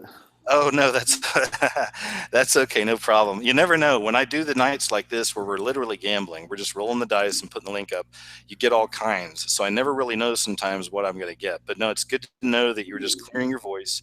And how are you, man? Thanks for joining us. I'm doing well, man. Appreciate you having me on. Hey, real quick, I just wanted to follow up on what Liam was saying about some of the different avenues that the Truther channels will be able to move to. And one of the people that really had mentioned one of the good places to be was Mario from TBC Mario. He had mentioned he was moving to YouNow. And another good platform for now, at least until we figure out what Twitter's going to be doing, but Periscope would be another option. I don't know what your position is on those. I've never actually been to either one. Like YouNow, is it YOUNOW? Yeah. Cool. I haven't even heard of it, so I appreciate you bringing it up. I'll look it up, and I'll also look up, what was the second one again? Just Periscope. I think it's a subsidiary of Twitter. Obviously, we know as truthers what the position we have on Twitter is, because we know that they like to censor and so forth. But I think just for now as an avenue, since they're looking to attract an audience for people to come to live streaming, they're going to be a little bit more lax, whereas YouTube has such a large momentum going that when big Fortune 500 companies come in to, offer large money, obviously they're going to go where the money goes, because obviously money is their god. They're not obviously looking out for their content creators who actually do put out the work, you know?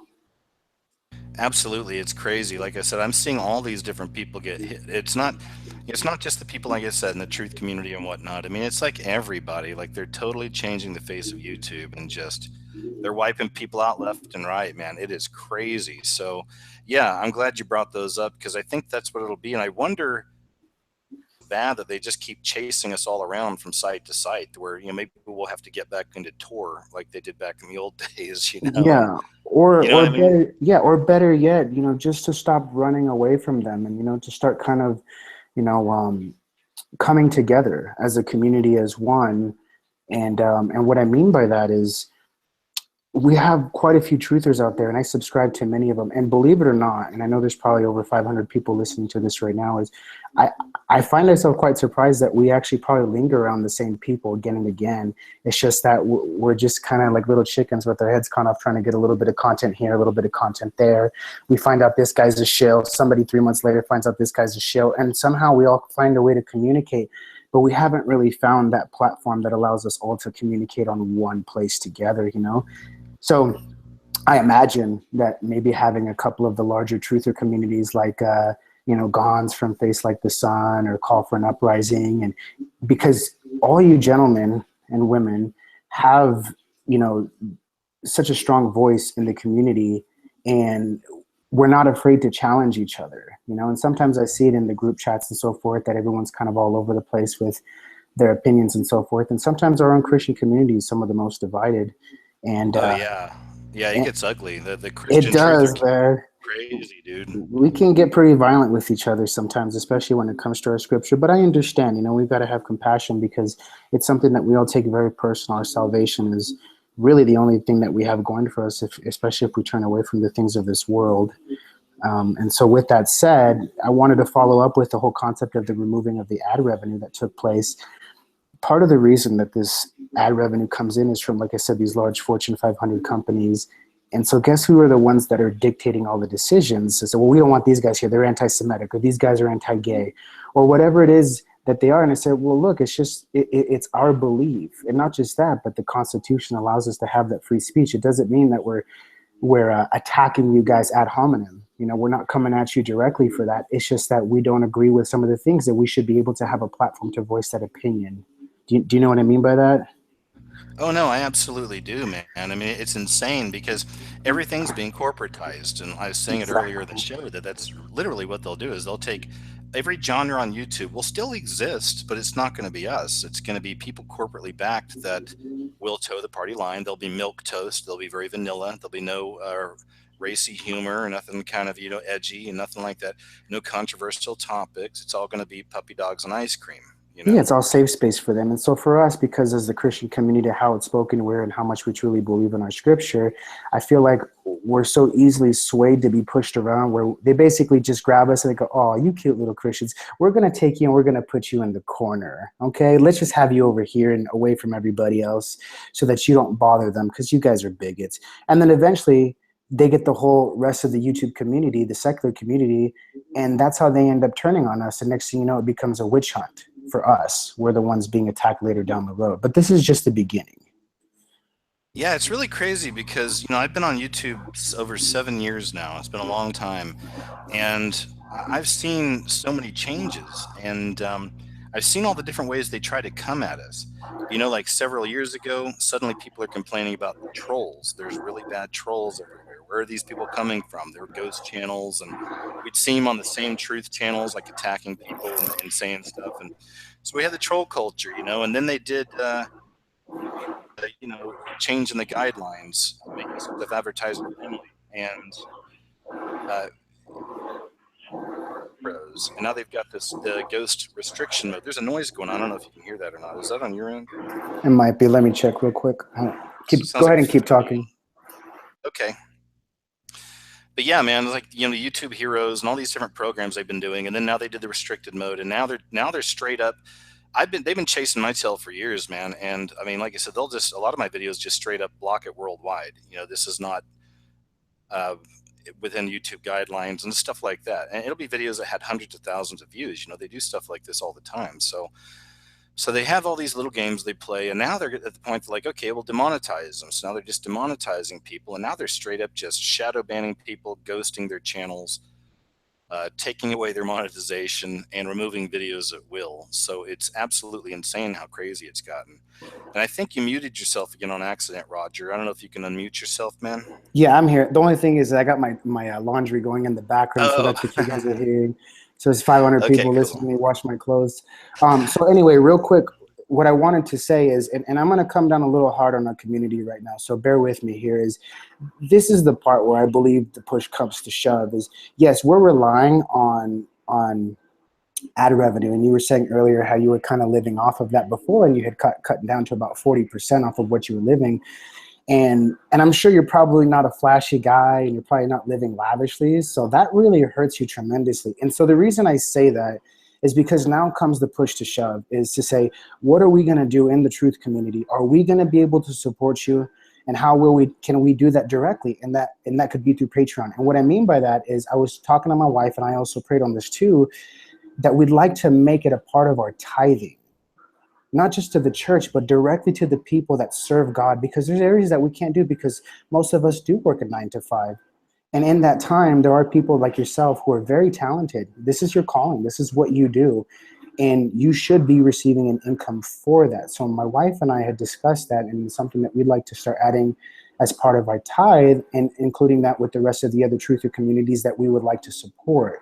Instead of getting the money indirectly, through ad revenue. So somebody buys something, supports a Fortune 500 company. Now they have their marketing money, and that marketing money goes back to YouTube. YouTube gives you crumbs for that, and then that's what you live off of. Well, why not just skip all that directly and just give the people the money directly? You know what I mean? Well, yeah, I think that's a great idea, not just because it would benefit me to a degree, but I mean, I think, because again, I do that too. And I don't go to a church, but I do give money to other YouTubers. There's 3 of them, and I need to increase that myself. But I'm with you, man. I love the idea of us just going directly to each other, directly to the people, and just helping each other out. They help you, you help them, they help, we all just do it for each other and try to support the community. And it doesn't have to be millions of dollars. It's just $1 a month, $5 a month, whatever it is you can do for people.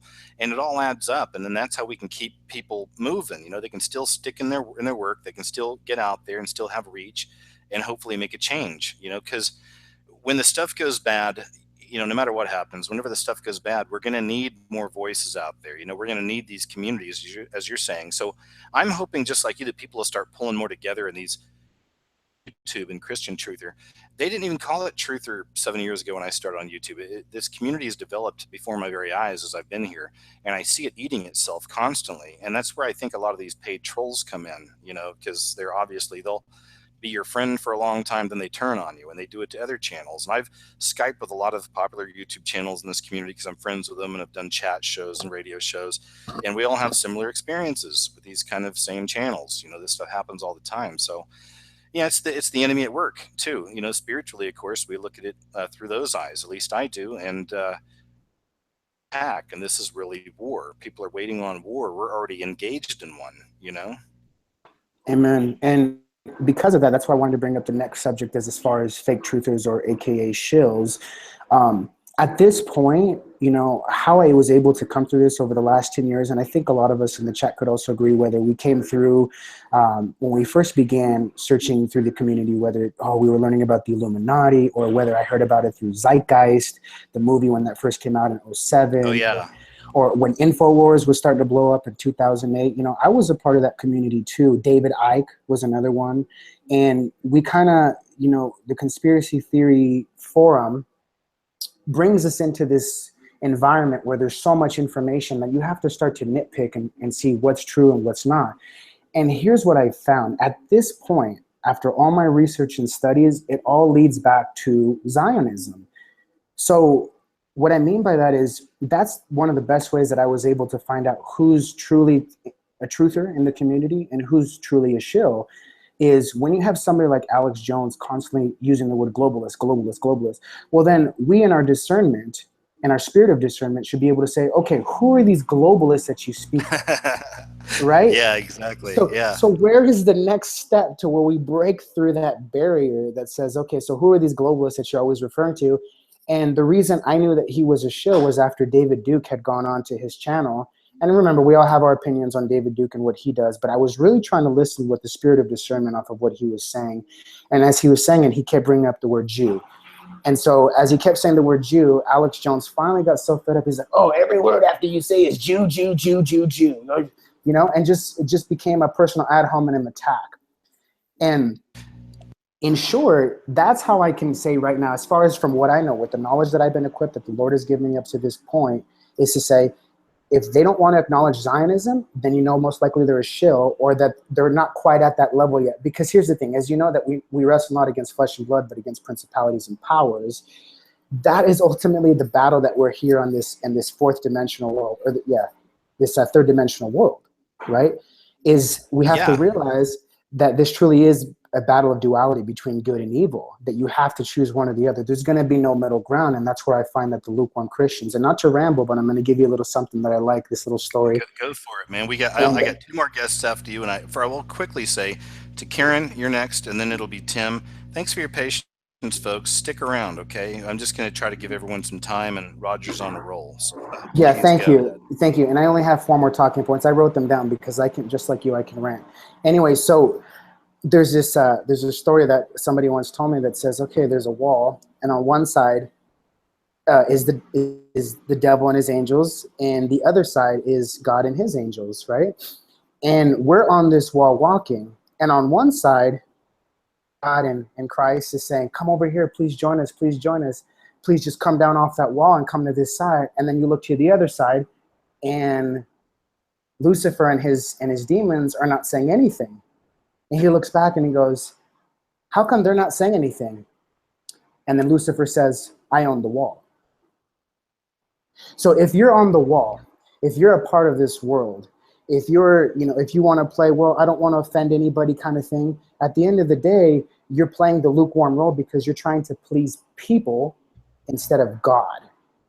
That's so true, man. I mean, I'm telling you too, like because I know I say stuff that's offensive because I see the messages from people, but it's the way you do it, because that's why I try to keep, I'm naturally a soft-spoken person for the most part, the way I do with my videos. So I try to keep it casual and cool because I know I'm giving people some really heavy medicine sometimes. And it just goes down easier with a calm demeanor than, pounding your desk and, they're going to get us, they're going to kill us all, I mean.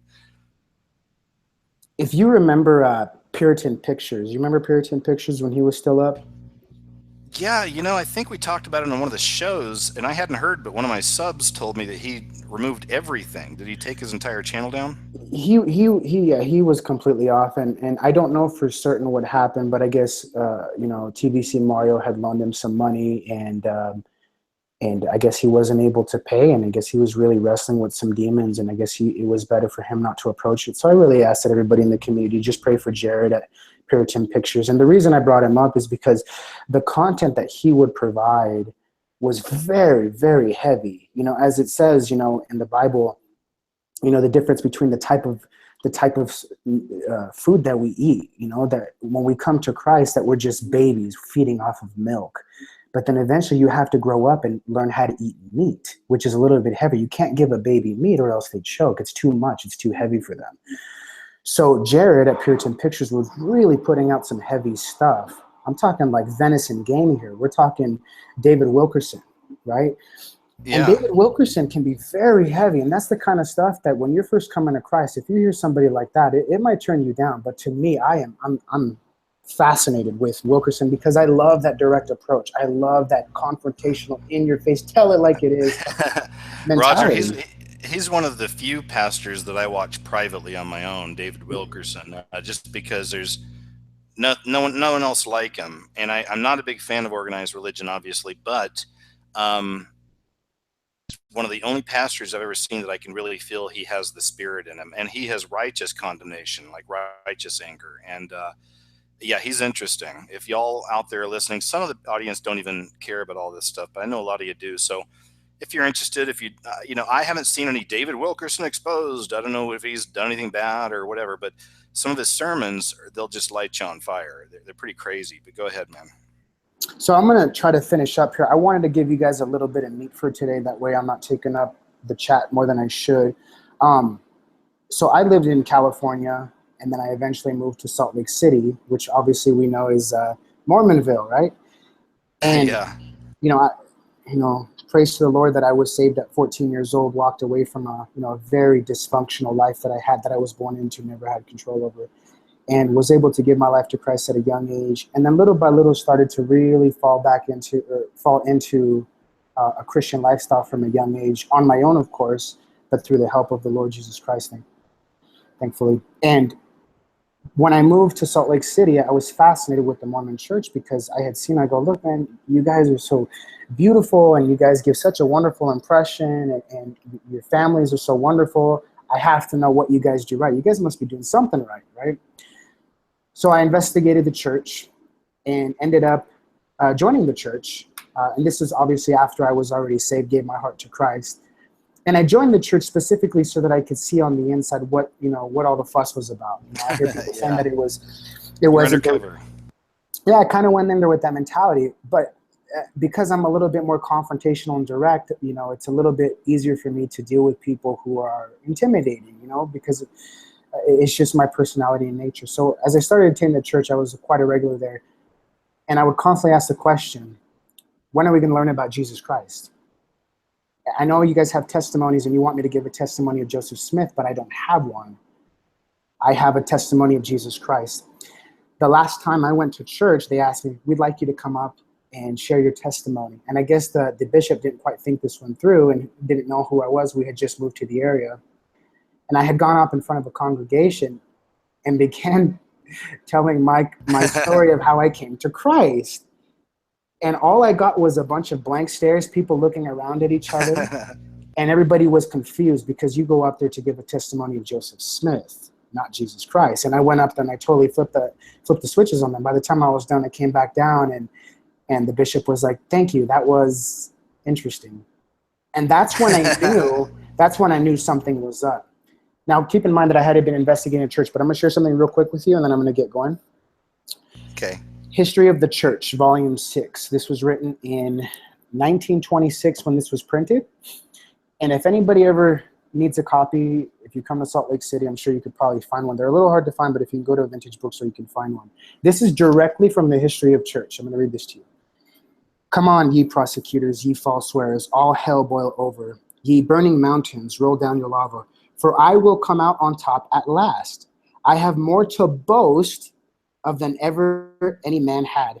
I am the only man that has ever been able to keep a whole church together since the days of Adam. A large majority of the whole have stood by me. Neither Paul, John, Peter, nor Jesus ever did it. I boast that no man ever did such a work as I. The followers of Jesus ran away from him, but the Latter-day Saints never run away from me yet. You know my daily walk and conversation. I am in the bosom of a virtuous and good people.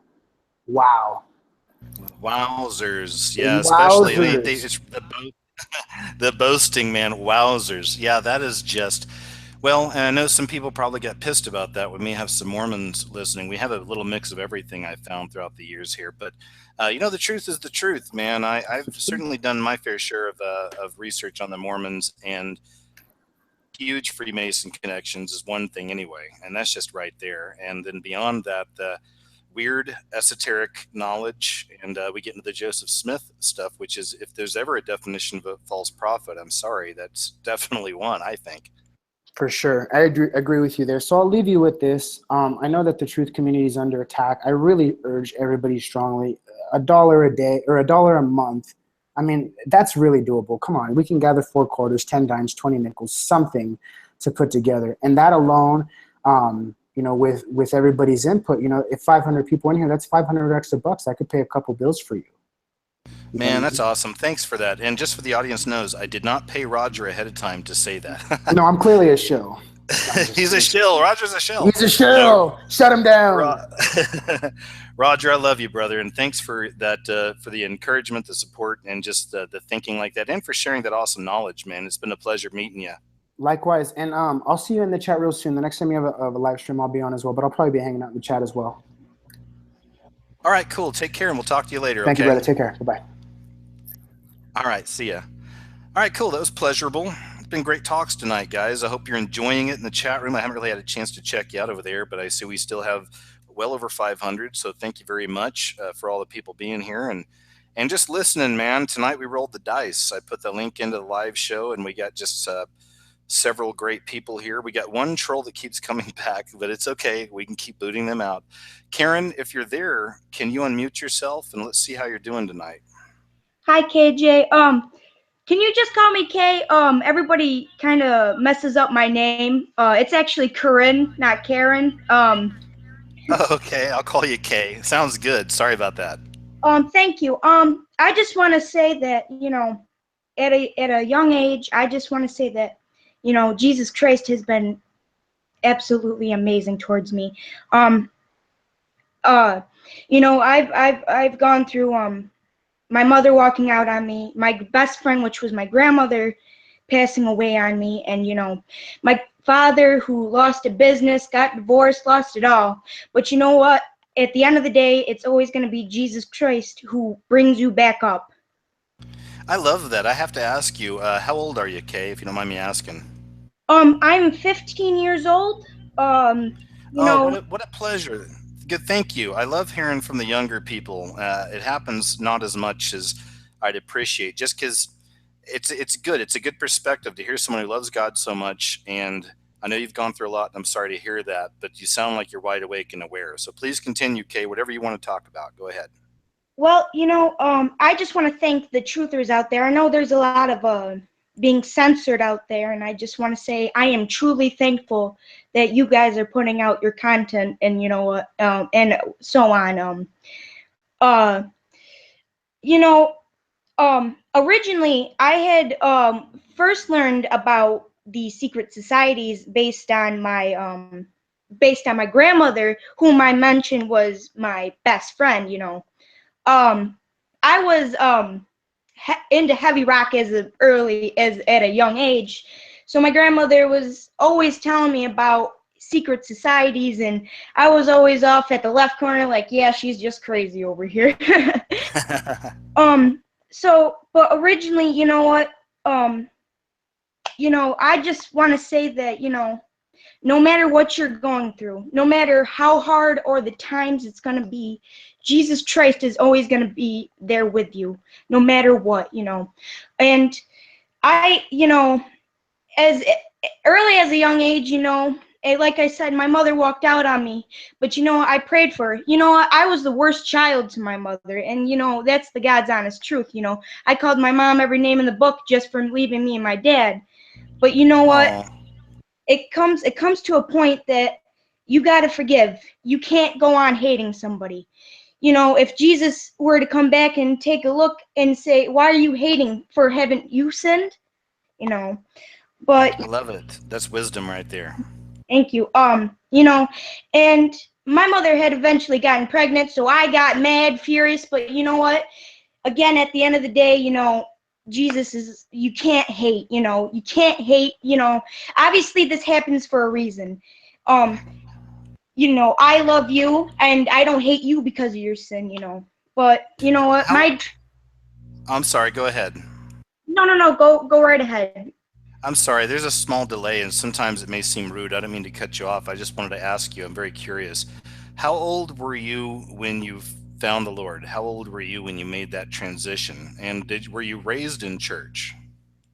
Well, originally my grandmother, she loved the Lord, you know. She came from a mother whom her father was cheating on with her mother's best friend. And you know, my grandmother was a party animal, you know, and all this stuff. But when my father was born, he was I believe that he was about to die, and she said, you know what, Lord, I'll give it all up to you if you just let him live.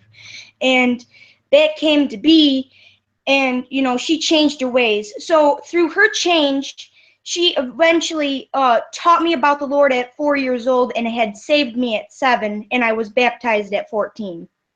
Or 13, excuse me. Good for you. That's good. See, I mean, well, what is it like being your age and going into school and everything and being around, and you obviously are awake and aware of, you know, a lot of the things in the world now.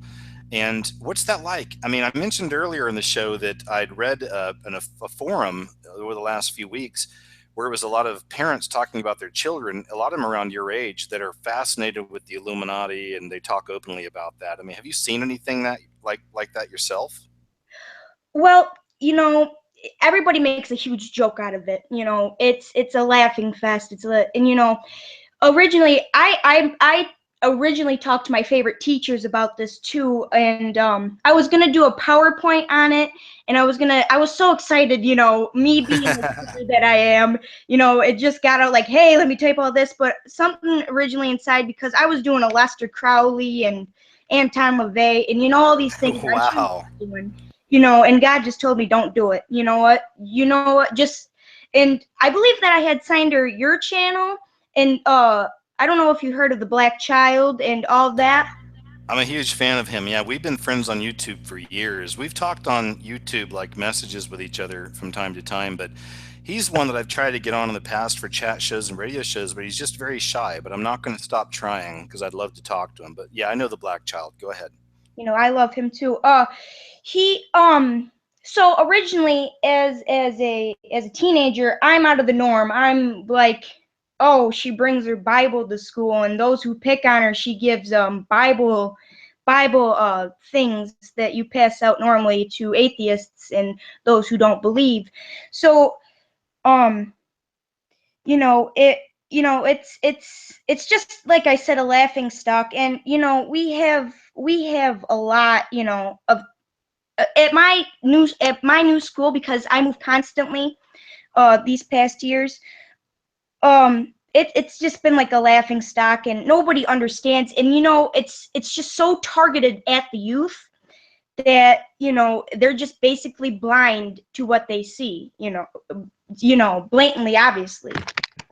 Yeah, and I think back to it because when I was your age, I'm a lot older than you, but when I was your age, I was really into a lot of heavy metal bands that were clearly satanic. And I didn't realize it till I was older, like bands like Dio, and I liked Black Sabbath back then, of course. I liked a band called Wasp, bands like that. And they always put forth satanic imagery in their videos, and their songs were about hell and demons and devils. And I was raised in the church too, so even at that age back then, I think the term's cognitive dissonance. I'm not sure, but I didn't think of it like that. I was a young guy, and I thought the people that said that stuff was evil were dorks. Like, oh, you don't understand, man. This is cool. I get what they're saying. No, they're not bad people, man. It's just part of the show. And you get older and you realize, wow, like these people they'll admit that they were involved in some really dark stuff, and this is what they were doing. So I think it's the same thing, because the Illuminati is really heavy stuff for people to grasp, especially for a child or somebody, a teenager. And I feel like that's the same thing happening with a lot of them, kind of like what you're saying. They're like, oh, that's stupid, dude. But, maybe when they turn 20, maybe they turn 25, and they start getting out into the world and they start realizing, wait a second, all this sucks. These are all lies and deceptions. Once they start waking up, then I think a lot of those people turn to these Illuminati videos and stuff like that. Like, oh, okay, now I get it. Now I understand. Way back, I used to listen to Slayer and Metallica. Yeah. Yeah. Yep. I think there was this German rock, Rammstein, with Weiss Fesch. Oh my gosh, yeah, that's another one. Yeah, I went through it, and I was still older, but I listened to some of that. I went to a few Pantera concerts. I don't know if you know who they are. And yes, my uncle's a huge rock fan. He listens to Metallica and all of them. I originally, when I started listening to Rammstein, that's when I started taking German, like Sprechen Sie Deutsch, das. Yeah, and all that. I just took German and was like so fascinated with it. But then when you start getting into the truth community, you start seeing all these things like, oh, yeah, that's kind of satanic. Yeah, but there's even a new band out called Ghost. Do you know who they are? No. No, I wouldn't haven't. recommend them, but they're heavily satanic, and like they were even featured on the Stephen Colbert show, who I believe is a Mason. I've seen enough stuff on him. Even he even talks about the Illuminati in some interviews. It's crazy. So I know he knows what's going on. But yeah, he had that band Ghost on, and they're heavily satanic, and it's all satanic imagery and dark music. But it was on a mainstream talk show, you know, for all of America to see. But sorry, go ahead. It's okay. So yeah, when I was listening to these rock bands, now at a young age, my grandmother, you know, being as a 50s and 60s child, I don't know why she liked the Mob, but she would always play Sopranos, and that's all I ever remembered from her. You know, and I loved my grandmother. My grandmother was like biblical, but she would always tell me, don't ever go that way because that's a sinner's way. So during those remembrance, you know, I loved the Mafia. You know, I've always wanted to be part of the Mafia. And, you know, it's stupid too because, you know, you see these gangsters, you know, you see what they got, and that's mostly what these kids are getting influenced by, is what they see by the rappers and what they see by, for example, Miley Cyrus or Selena Gomez, not understanding what their agenda is. But for me, like the Mafia, and I'm gonna quote Goodfellas here, was being the Mafia was like being a president of the United States. So, but Yeah. I don't know if you ever heard of Mafia 3. Well, the 3-6 Mafia I've heard of, and they were that's the one I've heard of. 3-6 Mafia, the 666 Mafia. Is that Yeah. the same one? No, this one is a new game. It's a spin-off of Mafia 1, Mafia 2, and Mafia 3. I'm not sure if you're familiar with games or anything like that. Not really, no. I mean, go ahead and fill this in. I'm curious. Well, Mafia 3 is, if basically anybody has ever played Mafia 2, they would understand there's this character named Vito Scaletta who basically rises through the ranks of the Mafia. Associate, made man, you know, and then he gets basically I think the other mob kills his best friend, and then that's the end of the whole game. Sorry for the spoilers, everyone. Spoiler alert. That's all right. But in Mafia 3, there's this man named Lincoln Clay. So Lincoln Clay goes to the mob, and the Mafia, it's in Louisiana, and the Mafia kills off his family.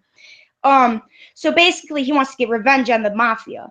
So basically this, and I've never seen this in Mafia 2 because Mafia 2 has, I mean, in Mafia 2, they do throw up the 666 sign, but that's, like, I think used as an okay because I haven't seen any Illuminati signs that I know of yet, but no, I'm glad you're being smart about that, because I've said that in some videos in the past that, you know, that symbolism is such a part of our collective consciousness now that some people don't even realize what they're doing. My father, when he's talking to make points, he makes that 666. And I know my dad has no clue what that stuff is. So that's why we look for confirmations. Typically, you know, if there's like 5 different symbols in a commercial or a video or a movie, then we know they know what they're doing. But if it's just like one okay every now and then, I have to wonder. But that's just me. So go ahead. So basically, yeah, and but I seen that as like, okay, that's an okay sign. So I temperamentally, or, you know, basically gave them a pass or whatnot. So, but Mafia 3 is very interesting because if you take a look at the ending, there's this character named Donovan, and he's talking about how the Mafia actually killed Kennedy. And it gets to the point where, and he mentions MK Ultra too. And if you go on the CIA's website, and I believe that it's still on there, but if you type in ultra mind control, I think, yeah. Excuse me for my stuttering. I'm just not. You're okay. I've never talked to anybody like this. No, hey, you're doing wonderful. Keep going. But you know, and you know, if you just take a look at this, you know, it's awfully amazing on what you can discover with the earth. And when you get to know all this stuff, that what the world is producing, you now understand what the Bible means of don't be the world's friend, for you will be an enemy of God, you know. And yes, I know. That's true. That's very interesting. You're so far beyond. Do you have any friends around your age that you can talk to about this stuff? Well, in my new school, I don't really have friends here because a lot of them are troublemakers, and you know, and but my friends back home, my friends, you know, I used to hang out with them a lot, you know, and those are the kinds of people that used to like listen to Slayer and all the stuff with me. So I try to talk to them about it, but like I feel like they're not listening to me. Like it goes in one ear out the other. Like, yeah, okay, you're crazy, like I did to my grandmother. No, you know, it's really interesting. There's I'm working on a video I'll put up this week about the Investigation Discovery Channel, and there's some symbolism I'll talk about, but really it's about watching this true crime stuff because in my life I was an investigator. Twice I had PI licenses, private investigator, and once I was a medic for 4 years in the military, so I was investigating illness. So I've always had that mind, and now I investigate on my YouTube channel. This is why I'm drawn to true crime. But I've noticed that when I watch too much of it, like a couple, 3 episodes of it, it has an effect. So again, I'm doing a video on that, but I watched a show the other night. Again, these are true stories, and it reminds me what you were just talking about with the music and Slayer and all that, and the way some young people get into it. It was about a young girl, lived out in the Midwest somewhere, you know, small town, didn't ever have any boyfriends, probably around 16, 17. Some boy shows some interest in her. She falls in love with him, of course, really quick. And he turns her on to like all this really dark stuff, like heavy metal or a satanic rock, but also satanic imagery. And her friends on the show were saying that you could see in her Facebook posts it was starting to change because it used to be sweet puppy dogs and flowers, and then it turned into, you know, gruesome deaths and like dark stuff because this guy was taking her into the dark web and showing her real people getting murdered and all this stuff. So they wound up getting married. She winds up her husband, spoiler alert, and then she wound up like going really deep into all of that dark web stuff like death and murder and listening to heavy metal again. She kind of like got triggered again after she had him murdered, and it goes to show you, and I can see good stuff in this information sometimes because it goes to show you how the wages of sin are death, right? Not just physically, but spiritually, emotionally, psychologically. And it goes to show you what happens when you truly don't have Christ in your life. In some circumstances, you will just keep sinning. You don't realize it's important to try to watch what you do because one wicked thing leads to another. Next thing you know, you're trapped in wickedness. It's overwhelming. You don't know how to get out, and then horrible things happen in your life. You know, I don't mean to be so heavy, but are you kind of with me on that? No, I understand you. You know, there's a lot of times where, you know, where I've been convicted of my sins, you know, and it's just been to the point where, God, I was wrong, and I get down on my face and I repent of it, you know. You know, as I said, you know, I basically cussed out my mother. I gossiped a lot, and that was my main point, you know. I hated everybody, you know. But you know what? That one night I got down on my face, and you know what? I repented, and you know, I said, I'm sorry, Lord. And you know, as a teenager, I'm going to fall back and stuff, but you know what? You got to pull yourself, you got to stop looking at the back or the past and look towards the future. Because you know what? Jesus Christ is always going to walk next to you in your path, no matter what. Okay, I seriously I'm crazy about you. I love you so much. I appreciate you, sis. I mean, that's beautiful stuff. Yeah, you're welcome. And it's, you know, and I don't mean that in a bad way. I mean, I really love you as a brother in Christ. And I think it's amazing to hear, again, the young people, and you're so wise and beyond your years. And I don't have any concern for you. Like I sometimes will worry about the young people because I know they're surrounded by people that are just lost in the world. But I don't know. I have a feeling about you. You're a strong spirit. You know, you really know where you're at with Christ. You really have it. You own it. You're wide awake, and I love it. It gives me hope for the future generations. You know, it's like I know there's young people who get it, and you're just going to, even if you don't realize it, you're spreading those seeds all the time, all around you of truth to people. So it's beautiful. So thank you for sharing so much with us. God bless you. And I just want to leave off again by saying thank you so much for letting me be on here. I just pray that all the truthers that are out there, their channels grow, excuse me. And I just pray for those people in the chat And there's one more thing, and I promise I'm out. No, you're okay. I don't want to rush you. Please go ahead. There's this book that I had picked up, and I'm crazy about it, and it explains a lot. It's a book called Conspiracies and Secret Societies. The Complete Distaucer, I think it's called, and it's by Brad Stegler and Sherry Stigler. And it's a really good book, you know, explains a lot, explains about Anton LaVey, Elf, the fluoride situation, Heaven's Gate, and a lot of that stuff. I love it. No, I think it's dossier. It's not to correct you. I'm not trying to talk down to you, but I know that word and it can be tricky. Maybe it's dossier. But go ahead and let us know once again the title of that book and the authors, please. It's Conspiracies and Secret Societies, the Complete Dossiers by Brad Stegler and Sherry Stigler. Thanks, Kay, man, and perfect. Hey, you're wonderful. I just got a lot of love for you, and I love that you're so awake and aware, and you have your relationship with God, and you're awesome, Kay. Let's do it again sometime, okay?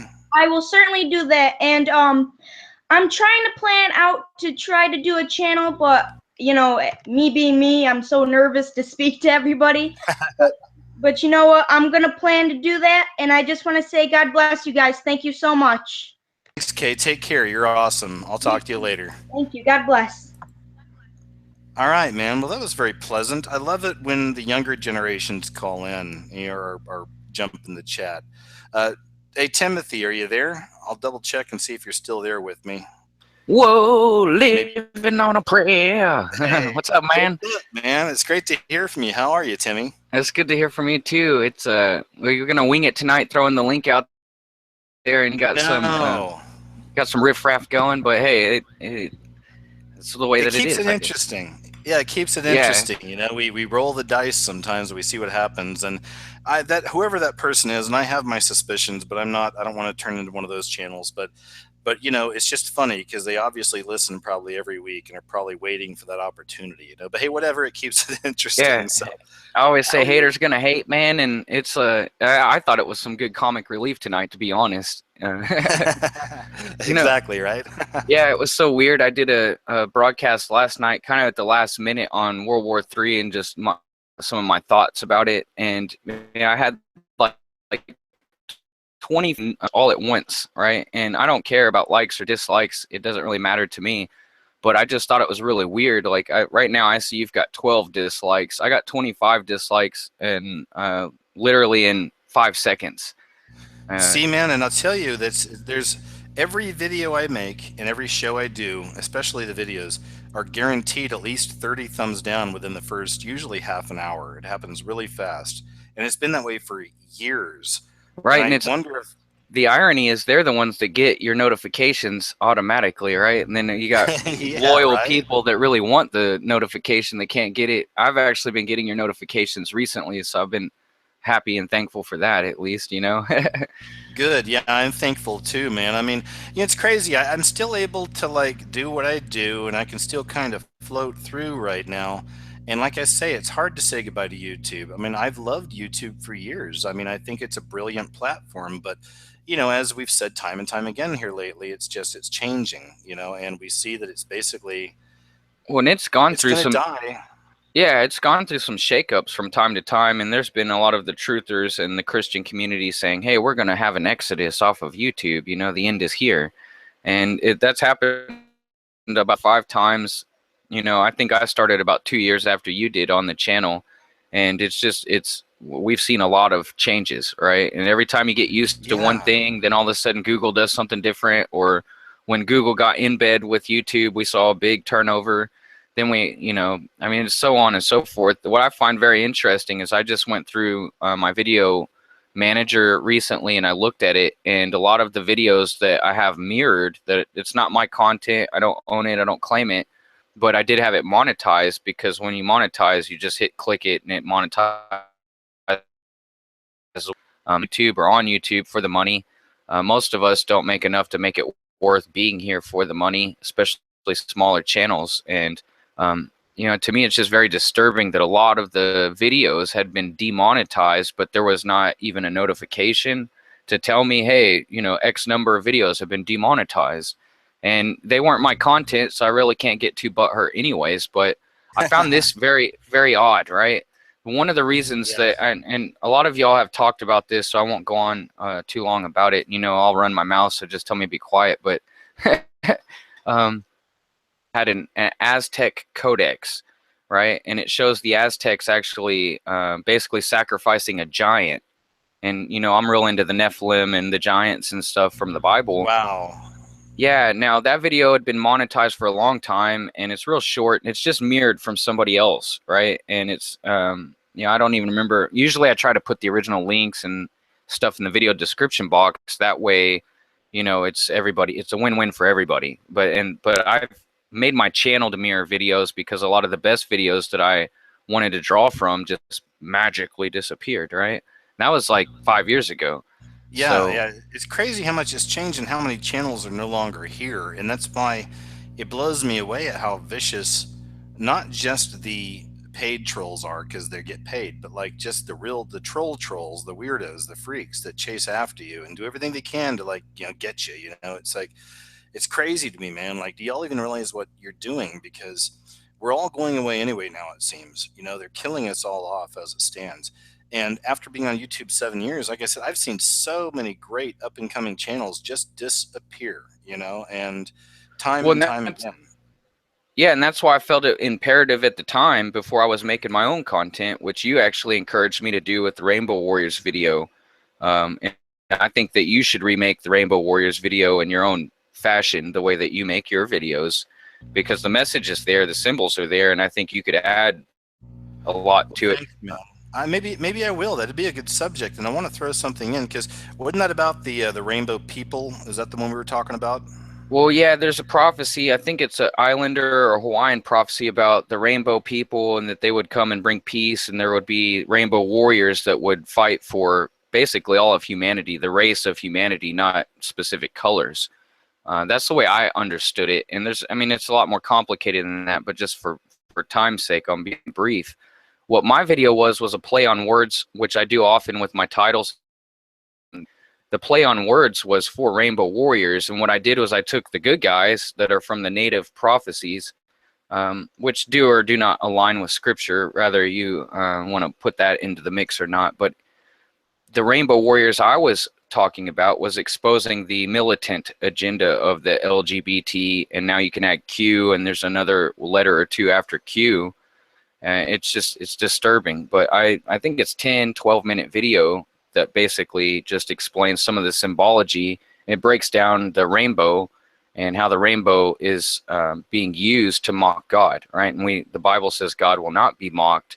So for a limited time, they're able to sit here and use a double female fertility symbol and a water symbol and gay pride, which pride always comes before a fall, right? And in this, isn't it crazy? Yeah, you've seen a lot of that too, with the way that, of course, the gay community have officially co-opted the rainbow.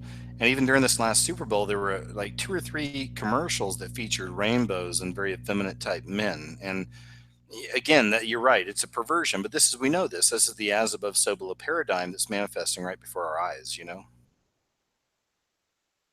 yeah, and in one of the videos I have, it might be blocked and banned by now, but it's called Chariots of the Gods, to take a pun off of that book that that guy wrote. And in there, I talk about basically car companies and the logos and some of the symbolisms of the industry of the car companies. And there's a Volkswagen commercial where there's a young underage girl.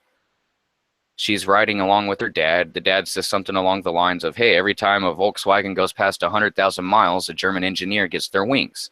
And that's a play off of It's a Wonderful Life. Every time a bell rings, an angel gets its wings, right? And so then it shows a lot of scenarios where German engineers in Germany making Volkswagens are getting wings.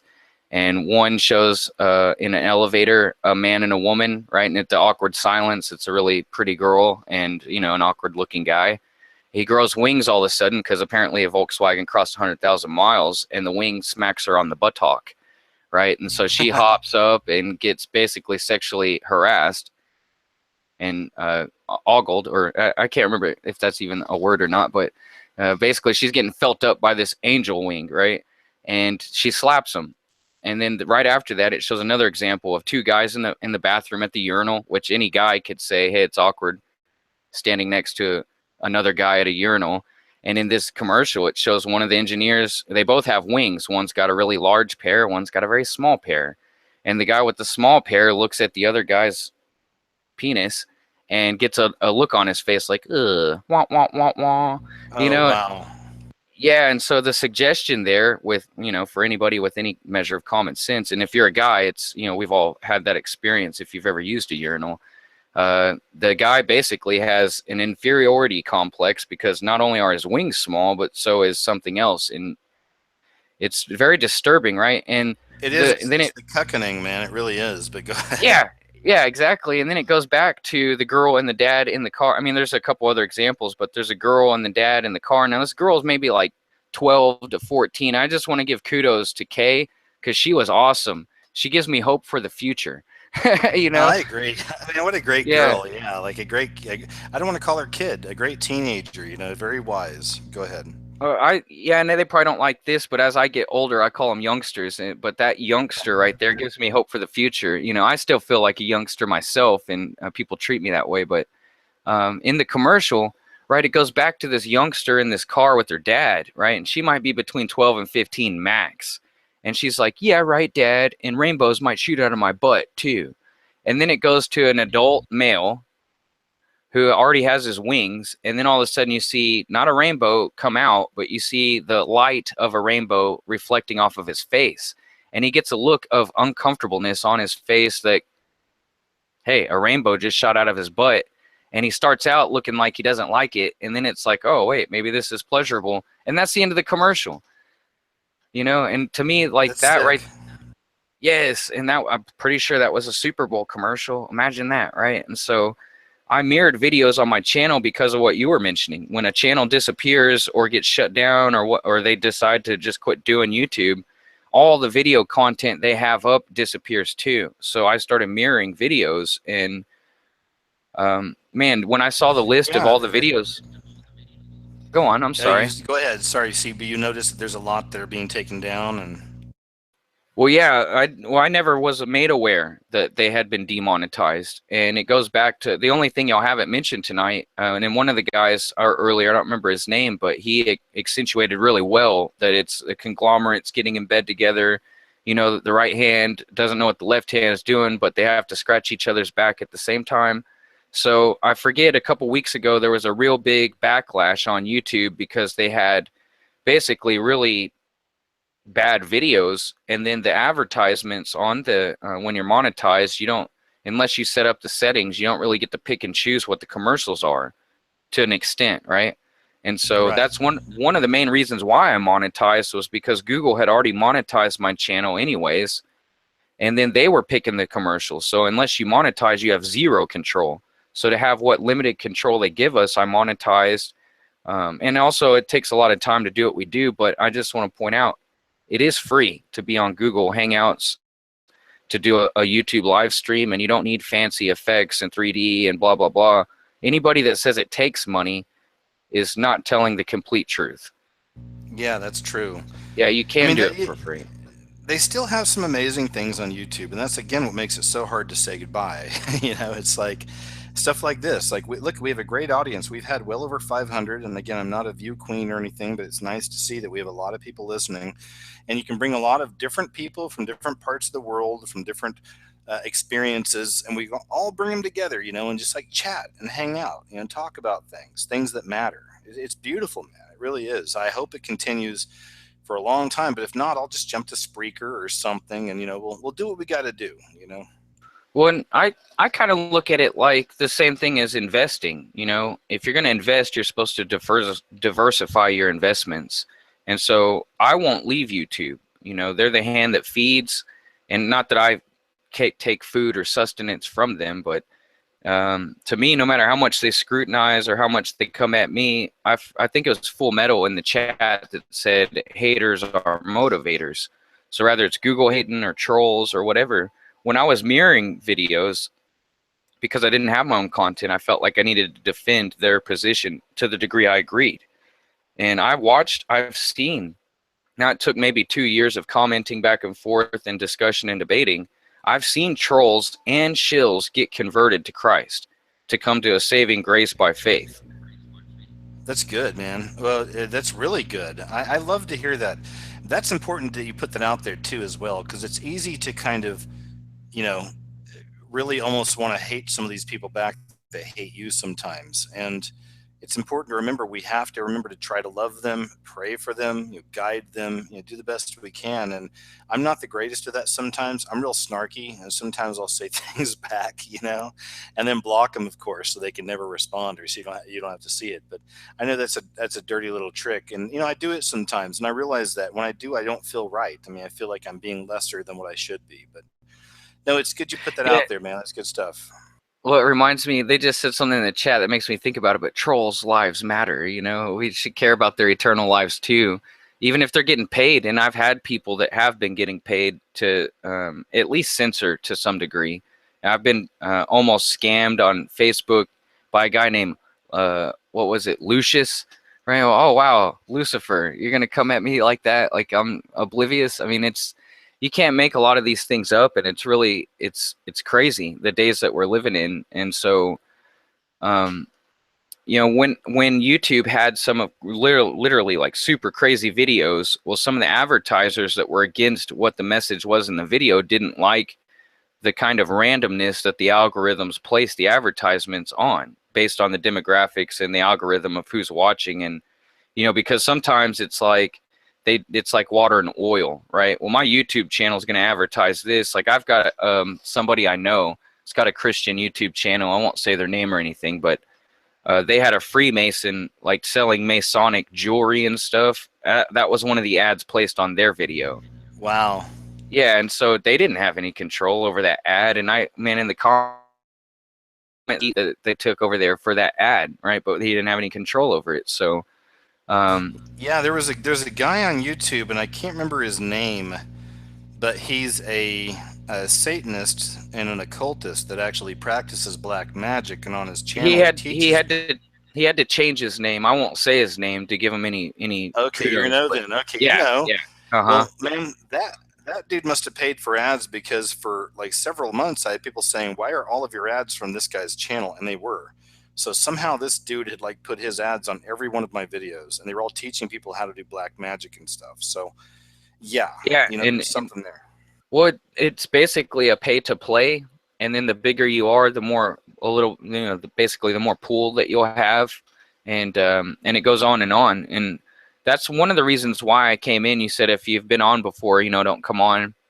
Let's see who else is going to pop up. But I saw a few things about the technical issues that I wanted to share with you and your audience, because it reflects exactly what's going on with a lot of people that are giving real truth out.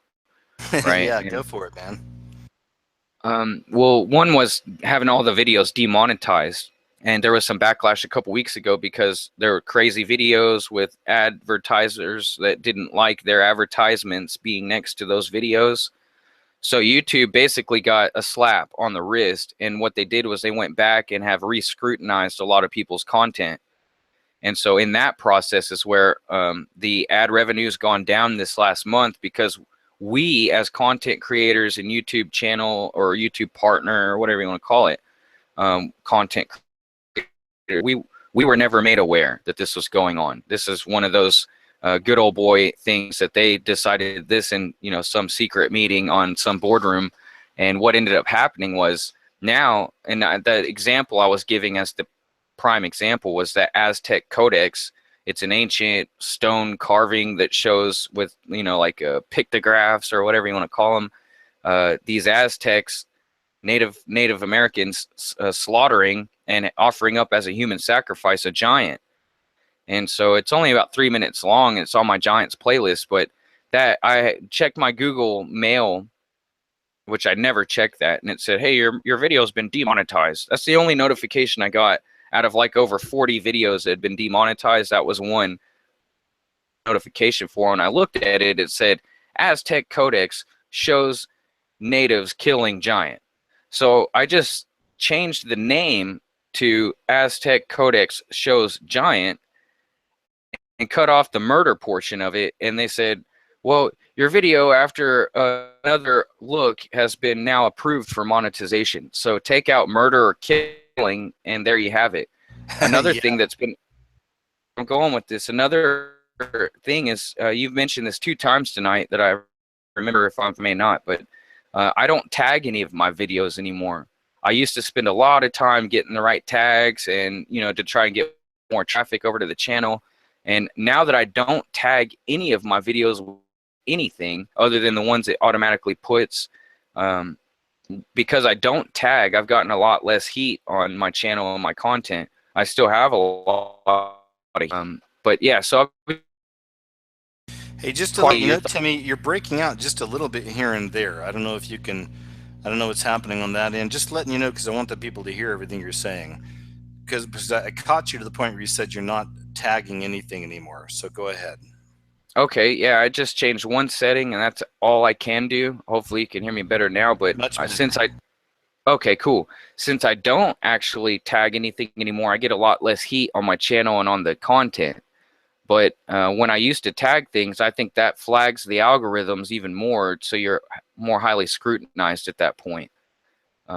Yeah, it's crazy, man. I mean, yeah, I mean, and I also believe I see a lot of people speculating on the idea that they're already running an AI and they can pick up certain words that you're even saying in your video and stuff. I mean, it's unbelievable. It's like, yeah, it's trippy you mentioned that, because I can tell you for the last 1.5 to 2 years, when I talk on the telephone and then I go on to YouTube or face to, I can be on the phone talking to somebody and be on my computer on Facebook at the same time.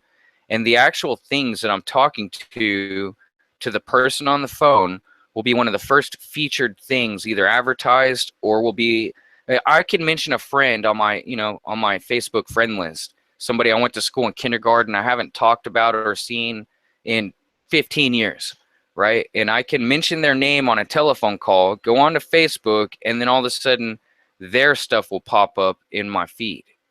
man, yeah, I've seen a lot of people having that experience. And you know, it's funny Right. because not long ago they came out and admitted that you know, the NSA and the CIA, they can listen to us through our televisions, the smart TVs. And that just went over like a Yeah, I said I never knew Big Brother was Korean because it was Samsung was one of the first companies to actually give a legal disclaimer that, hey, be careful what you say around your smart television, because if you say too many of the wrong things, you will be flagged and listened to with more scrutiny. Absolutely. And you know, and have you seen it's like a thing that Google sells. You can put it in your house. It's like having a Siri and you can ask it questions and it'll just kind of answer you. Have you seen that before? Yeah, my sister has one. It's a female's name. I don't remember the name of it, but yeah, she has one. Those are interesting. And there was a story that came out about a month ago about a little girl telling her mommy something about wanting a dollhouse, and they wound up shipping one from Amazon straight to the house within like a week. Have you heard about this? No, but I'm getting creeped out already, man. So yeah, that's a real story that actually happened. And there's another thing. For a little while, these videos went pretty viral, but of course YouTube's probably shut them down mostly by now. But about a month ago, somebody was using one of those Google systems in their home. They were asking if it was connected to the CIA, and every time they asked, it would turn itself off. And they did it multiple times on camera. And then a lot of people started doing it, and they're like, what the heck? And within a couple days, they suddenly sent an update to those systems to where then when you asked about the CIA, it just said, no, of course not, or something like that. So that's interesting as well. Yeah, it's really funny. You think they would have thought a little bit ahead and had a clever answer for that one, right? Like, you would think. Yeah, well, I mean, that just goes to show you that when you think about the all-seeing eye and the Illuminati and all these guys, right, that are running the world, they're just puppets, and you have to look at the strings that pull the puppets. Then you have to look at actually who the puppet master is. And, you know, going back to what Kay was talking about, puppet master, we're oblivious if we can't figure it out by now. The Bible tells us the world will show you. It's very clear. But we need to quit looking at the puppet and the puppet show and not focus on the strings, but look at who's pulling the strings. And our enemies aren't flesh and blood, but they're spiritual. They'll use flesh and blood to make our enemies flesh and blood. So it's kind of like the Matrix. Until somebody wakes up, they can become an agent at any time. It's not any different spiritually speaking in reality either. That is interesting, man. Is there anything you've been covering lately that you'd want to kind of talk about? Any new subjects? I mean, what are your thoughts on Syria and Trump and everything? Yeah, wow. Well, you know me, I'll get to talking too much, so I'll try and be brief. But I just did a live stream last night, War 3, and I mean, basically, Syria was set up to be a patsy the first time around. It took, in my research, which is limited, it took over a year to find actually the Syrian government that used chemical weapons the first time. I was in prison at the time when it came out, and Obama came and said, you know, hey, we got the red line and Syria crossed it, and we're about to figure out what we're going to do. Everybody agreed 100% that it was Obama's right to go in and do something, that Syria needed to be dealt with, that using chemical weapons was an atrocity. And I agree, it is an atrocity, but there's always more to the story than what they're selling you on, or telling you on CNN and Fox News and MSNBC and NPR, and you can go on and on down the list, right? So I was the only one I know in that entire area of the prison where I was being housed that said, hey guys, and you know, the population was 80 to 90% black in that spot where I was at. It's the worst place on the whole unit you could be on. It's where I was. And not one person thought for themselves, to make it real simple. And I literally was like, hey, have you considered that it's possible maybe this government didn't do it? Maybe it was terrorism, you know, because I have to put it simple to these guys. And no, man, no, they did that. Look, we just saw it on the TV, you know. And I was like, oh, wow, you can't even talk to people like that. We'll study with another guy. It was a black group of dudes, right? And it was 10 minutes after it had all gone down on the news, and we were talking about end times prophecy, and I was like, well, do you see how what just happened and what we just saw ties into end times prophecy? And I started quoting scriptures and telling them about, you can't believe what you see on the TV. And the guy who was leading the study was literally like, hey, we don't have time to talk about that. Let's go ahead and move on. And I was just like, okay, we're talking about end times, Yeah. and you don't want to talk about current events in end times in the world? Like, that makes zero sense. So it really blew my mind that people couldn't even consider the possibility. And I don't know the truth. I'm not in Syria. I'm not over there. I don't have the CIA's intelligence. I'm not the Mossad. You know, I'm just a free thinker, you know. So Absolutely, man. when you look at what's happened this week, yeah, they've been showing chemical disbursement. When I was in the military, they told us what to expect when chemicals are dispersed and what the reactions will be. You got a very limited window of response time to be able to protect yourself as an individual, and you got conflicting reports. So anytime I see the news can't have its own story straight, that's when I see a problem. So just as a free thinker, they tried to set him up as a patsy before, Assad and their legitimate sovereign government. They set him up as a patsy before. Turkey got caught red-handed with their hand in the cookie jar. Russia exposed beyond the shadow of a doubt that Turkey was funding and arming ISIS to the tunes of millions, if not billions, over a short period of time, right? And so you put all these dots together. Russia got their plane shot down, and that was over airspace they hadn't even crossed the wrong airspace to get shot down yet. And that was their Russians' response to Turkey shooting down their fighter jet pilot and the plane. And what happened to the pilot was atrocious, kind of like the guy in Benghazi. They literally said, we had a terror attack in California, and so no one paid attention to Russia revealing the information internationally. The information was, hey, here's our satellite footage, here's drone footage, here's our information and intelligence to prove, here's the paper trail following the money. Turkey's been funding and paying for ISIS to do what they're doing and trading oil for armaments and other things too. And did anybody hear about that? No, we had a shooting in Fresno, so people are more worried about one guy in Fresno killing some people than they're worried about World War III. I think it's been... I'll be quiet, man. Go on, please. No, man. I just clicked my the sound on for a second there, but no, man. Those are all really good points, man, and I appreciate it. And it's a good perspective, and this is why I was curious what you're thinking about all this. And I've noticed in chat a few people asked about. You mentioned jail. Oh, wait a second. I see someone saying, KJ, why do you hate Zionism? You know there are more than one kind of Zionism for one thing, right? No, to me, what a Zionist is we're talking about the synagogue of Satan. I mean, there's the Supreme Court in Jerusalem literally has an Illuminati pyramid on top of the building with an all-seeing eye. So it's not saying every Jewish person is evil or any person, all people from Israel are evil or something. It's nothing like that. It's just the people who are the synagogue of Satan. I guess you can call them the fake Jews. And we also know that the Jewish people run Hollywood. I mean, that's there's no denying it. There was a story, an interesting one, where John Travolta, Seuss came out, and he actually went legal against John Travolta because Travolta was trying to mess with him after he gave him a massage. And he said, and this is what the masseuse says, but Travolta wound up saying that, this is normal, man. Don't you get it? This is what Hollywood is. It's run by a bunch of gay Jewish men.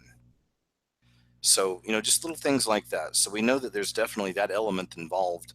And a lot of people seem to be afraid to talk about it, or whatever. But I don't just say there's just the Jews. I just feel like something's a psyop with some of that too, because I hate putting it all in that category, because it's a mix, and it's also the Rothschilds. We know this, right?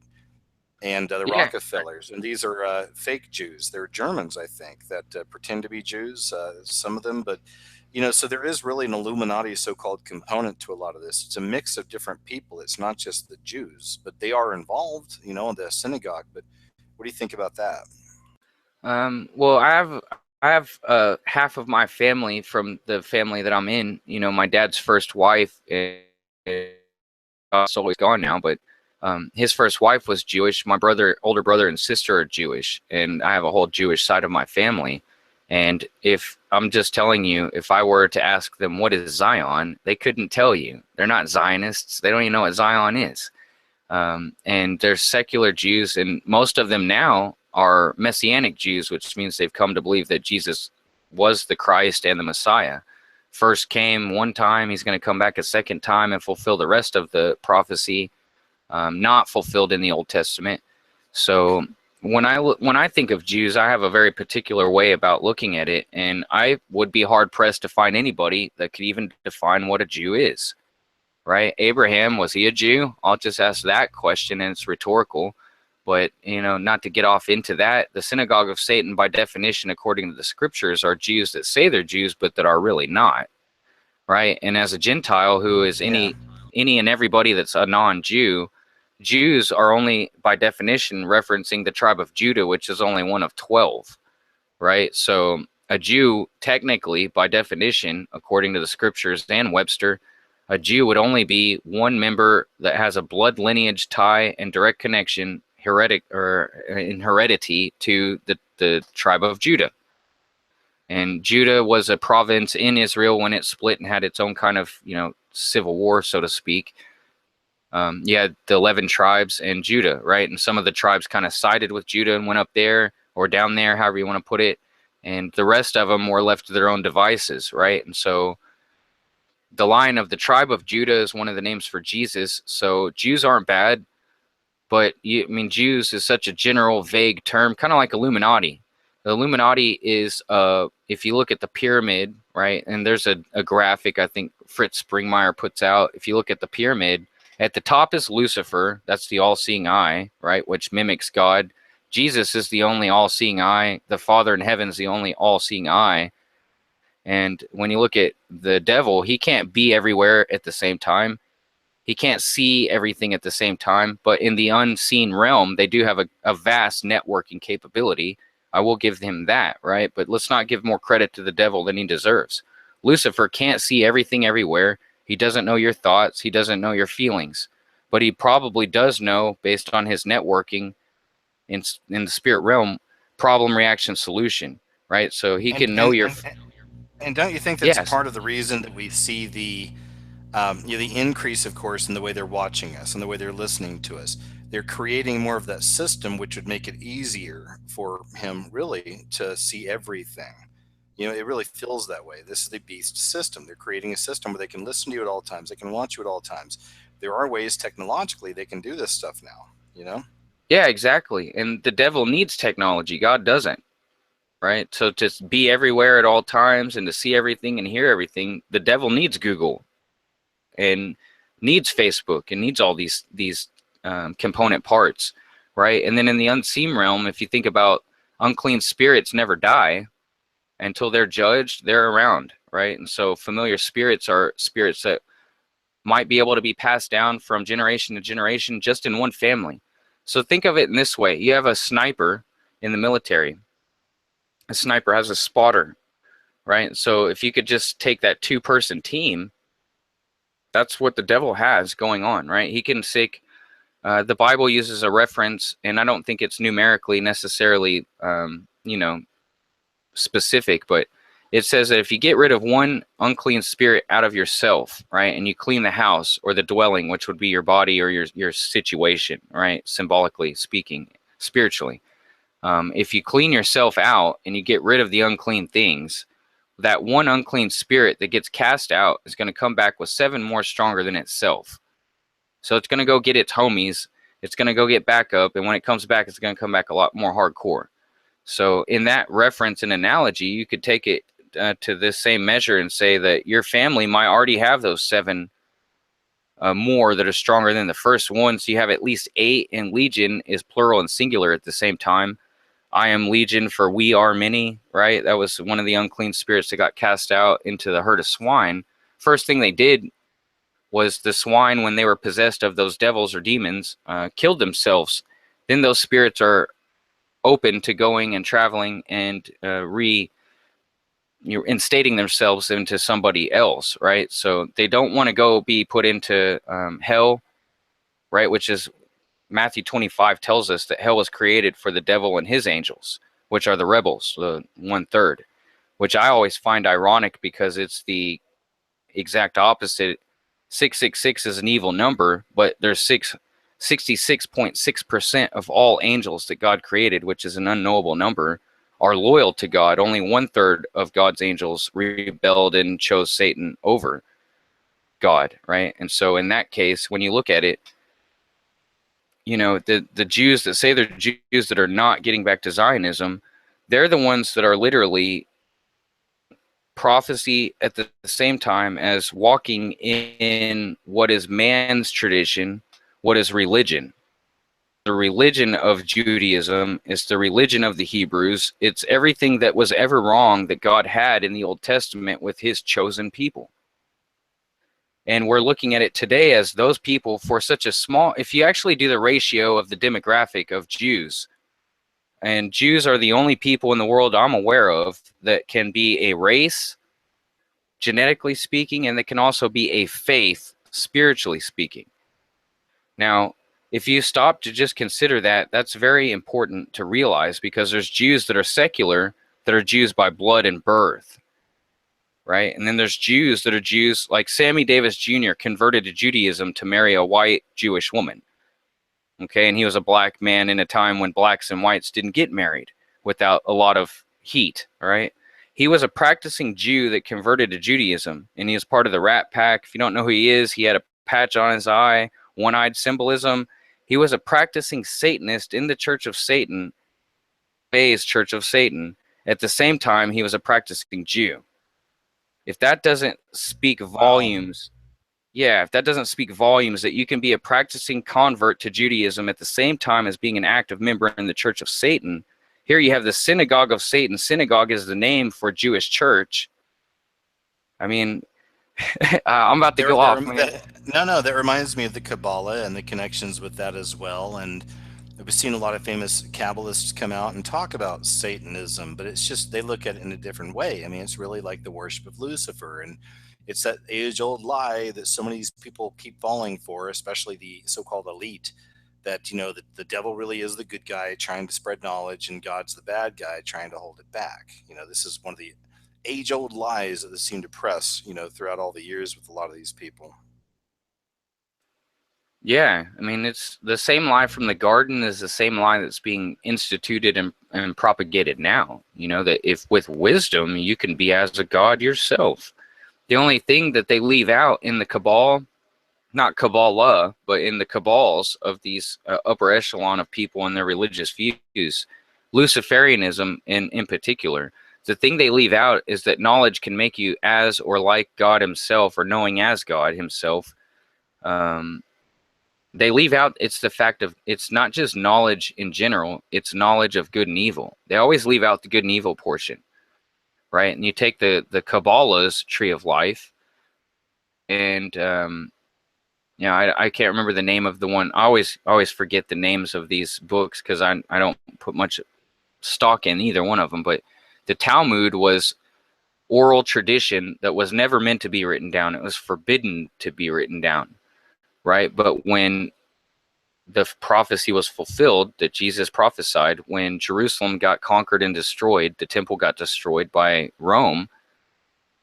The priest class that basically crucified Jesus, that were in bed with Rome at one point, but they didn't hold the line, so to speak, right? Well, at the point when Jerusalem got destroyed and Rome put their foot down, well, some of the Jews in the priest class, the scribes and the Pharisees and Sadducees and the Essenes, some of them stayed in Jerusalem, and they wrote down their oral tradition, because if they got completely wiped out and genocided, then their tradition and their beliefs would die with them. And these were the corrupt leadership of the Jewish faith at that time, right? Yeah, the Midrash, the Talmud, and there's one more, I can't remember the name, but it's where the Kabbalah comes from. It's Jewish mysticism. But what ended up happening was you had the Jerusalem Jews, and then you had the Babylonian Jews. Some of them ran away to Babylon. Babylon is pretty close to Baghdad. It's in modern day Iraq, and both of them have there's a Babylonian and a Jerusalem Talmud. And if you go into that Talmud, it goes directly against Scripture. It especially goes directly against Jesus Christ as being the Lord and Savior. The Talmud led to something that was expressly forbidden by the priests, even the corrupt priests. It was forbidden. They wrote it down, and the Talmud now has led to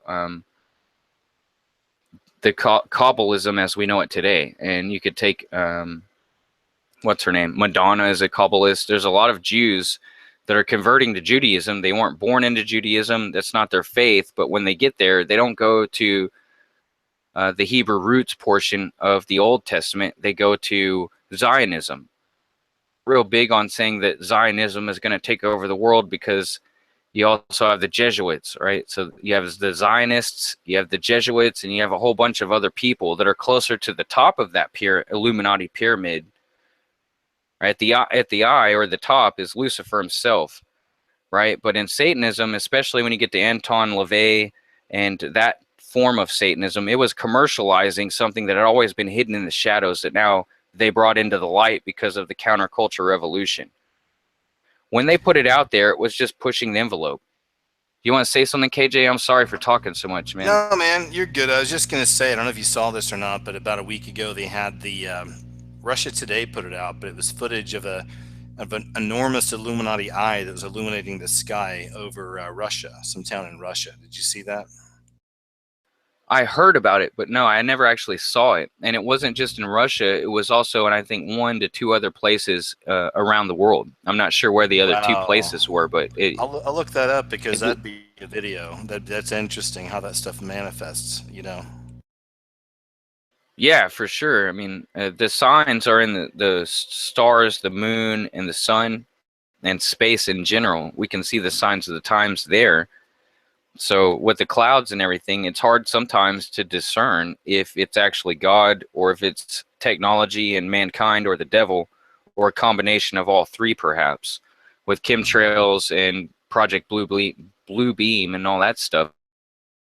It makes it really hard to discern. I've seen some really cool footage of double, triple suns. Now you've probably seen more than I have on that regard, and there's some weird stuff going on. That's all I can say for sure that I know. Yeah, I love it. It's interesting. I love keeping tabs on it. There's so much happening, man. But, well, hey, man, I'll tell you what, and I hate to rush us off, but I'm looking at it's 9:50. We had 2 hours and 50 minutes tonight. I've been on here. So I think I'm probably going to go ahead and get close to calling her a night. But before that, just seriously, dude, I mean, I always love talking to you. And, you and I have talked outside of YouTube as well. And it's always a pleasure. And I'm grateful to have you as a friend. And I really appreciate your mind, man. I appreciate you sharing all of your insights tonight. Well, thank you. I really appreciate that. And I've been blessed. I mean, I wouldn't have a YouTube channel if it wasn't for you. So I'm blessed to know you and to have followed you since Rigged Reality and before. But if we have 10 minutes, I would ask, in those 10 minutes, can we have 5 minutes for prayer? Hey man, why don't you, let's do it. In fact, I'd love to have you pray now if that's okay. And that's really cool that you always bring that up. And I mean, I know I'm not the greatest at always doing that with my shows sometimes, and it's nice. It's just nice that you always keep that in mind, because it reminds me even during the show that that's ultimately that's what it's all about. So you probably don't even mean it that way, I know, but I know that you're a very prayerful man, and I appreciate that. So please, man, lead us in prayer and take your time with it. Well, if you don't mind, we have 9 minutes left. Can we have 4 minutes for one testimony that I would like to share, and then 5 minutes or less for prayer to finish? Yes, let me signal to my people to start the clock. Guys, get ready. Just kidding. No, man, you're fine. Yeah, let's go ahead and do it. Go ahead and just free flow with it. Okay, cool. I really appreciate that. It could be because when I originally wanted to call in and talk, I had one thing in mind, and then somebody in the chat was like, well, ask God what you should talk about. Because I was like, well, by now, after waiting, I don't know what to talk about. So they said, ask God. And I was like, well, that's the best place you could go to ask for any answers. And I really, after listening to Kay and what she had to say, I had it impressed on my heart to share this one testimony. And I'll be brief. I've got 3 minutes to share it, and then we'll pray. And however long the prayer goes, I guess we'll just roll with it, right? All good. I really appreciate you more than you know. There was a time in junior high, or actually elementary school, I always had one best friend, right? And I got saved really young and backslid a lot. I give my testimony on my channel, and I also do prayer calls on Tuesdays. But what's crazy is I got born again. I brought one of my friends to this high school football game when we were in elementary school. And my youth pastor actually had the conversation and helped lead this guy to the Lord too, right? He was my best friend at the time. His name was Aaron. And then we both had a mutual friend named Matthew. Now, a couple weeks after Aaron got saved, I'd been saved for a few months. Now we're at Matthew's birthday party, and it's a sleepover, right? And it's just me, Matthew, and Aaron, and we're on his trampoline. It's about midnight on a Friday night. We used to like to get up early on Saturday mornings to watch X-Men, the cartoon. I'm probably showing my age there now, but it was crazy because, I know you're familiar with X-Men too. It was crazy. In fact, I just saw that movie Logan a few weeks ago, and that is one of the best superhero movies I ever saw in my life. They really did well with it, I thought. Did you see Logan? I have not seen Logan yet, but Apocalypse was always one of my favorite bad guys, and I thought that the movie horribly did his effects and makeup. But it was a lot better than I expected based on the pre-production stuff I was looking at. I thought it looked worse than an old school Power Rangers version, I was like, oh no, you can't do that to Apocalypse, man. So I saw Apocalypse. I haven't seen Logan yet, but maybe I'll check that out after we get off tonight. But yeah, man, it's I hate to push the idea of pirating things, but it's it's kind of how I've rolled for a long time, and you can find anything online nowadays. But yeah, it's brilliant, man. That's all I can tell you. And I'll just throw this randomly out, because I have some people that like scary movies that listen to me too. Guys, I saw a week ago the best, because I don't like ghosts. I'm not scared of ghosts. I've had some of my own experiences in life. Some of y'all have too, and I see it in a different way. But in movies, I'm not spooked by ghosts, or I don't think it's very interesting. I saw the best ghost movie I've ever seen in my entire life about a week ago. It's an independent film, and it's called We Go On. Look up We Go On. I would even I'm going to purchase this movie too. I mean, I try to support the artists, when I can, because I was a film student myself. But the whole premise is about a guy that doesn't believe in the afterlife. He gets an inheritance, so he puts out an ad where he offers $30,000 to anybody that can prove to him there's an afterlife. And I'll just leave you with that. And it is brilliant, and it's really well done. It's not gory and gross and all that stuff. It's very smart, and it's very interesting. It'll make you think. So I'm pitching movies, guys. I'm a shill. No, check it out, though. It's really good. But see, go ahead, and Timmy. Sorry, man. Please continue. No worries. Did you say it was called They Go On? No, it's called We Go On. We okay. Go On. We. Yeah, brilliant. Go ahead. Okay, yeah, I definitely want to check that out for sure. You know, I grew up with a horror background too, as far as movies are concerned, and not that that's a good thing, but when it came to me and Aaron and Matthew, we used to like to wake up early to watch X-Men, and we did watch it Saturday morning, the next morning. But Friday night, it was after midnight. We were on the trampoline, and me and Matthew were having that coming to Jesus, the literal coming to Jesus conversation. I don't think I had ever led anybody to the Lord before. I didn't know what I was doing, and I was freshly born again myself, so I was pretty ignorant about a lot of things. I didn't know scripture or anything.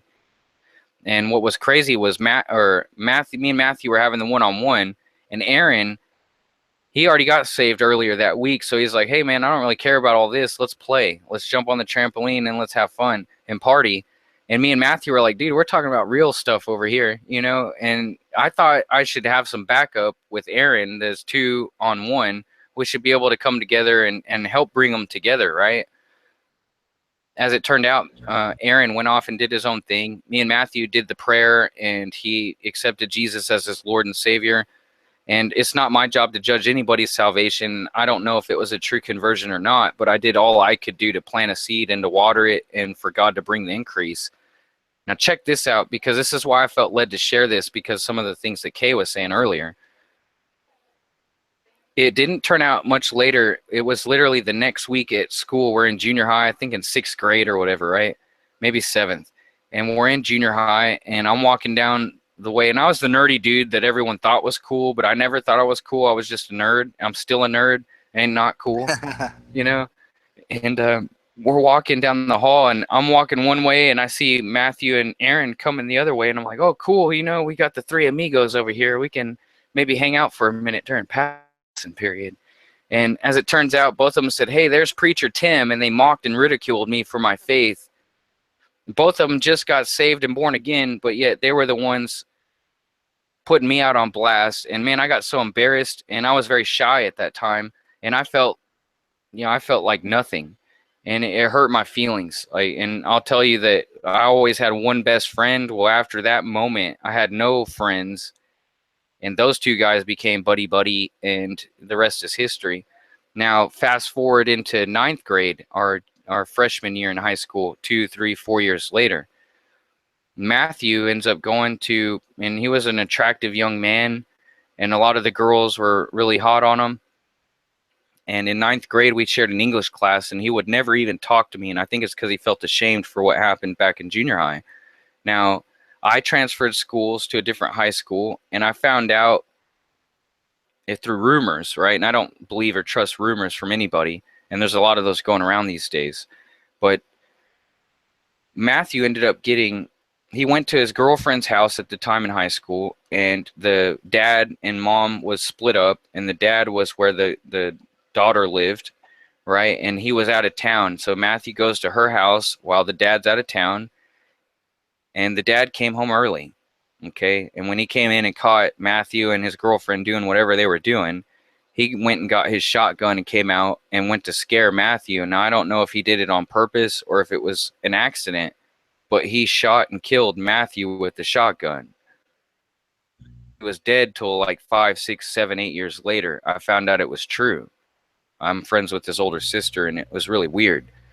Wow. And yeah, I mean, that's hardcore, right? I mean, accidents happen. And I don't know if this was a crime of passion or if this was an accidental misfire, right? Where he's just, if I was a dad and my daughter was getting something going with a young man, and I'm out of town and I come home as a single parent and my daughter's doing that, hey, I'd get my shotgun out too. I got no qualms with that.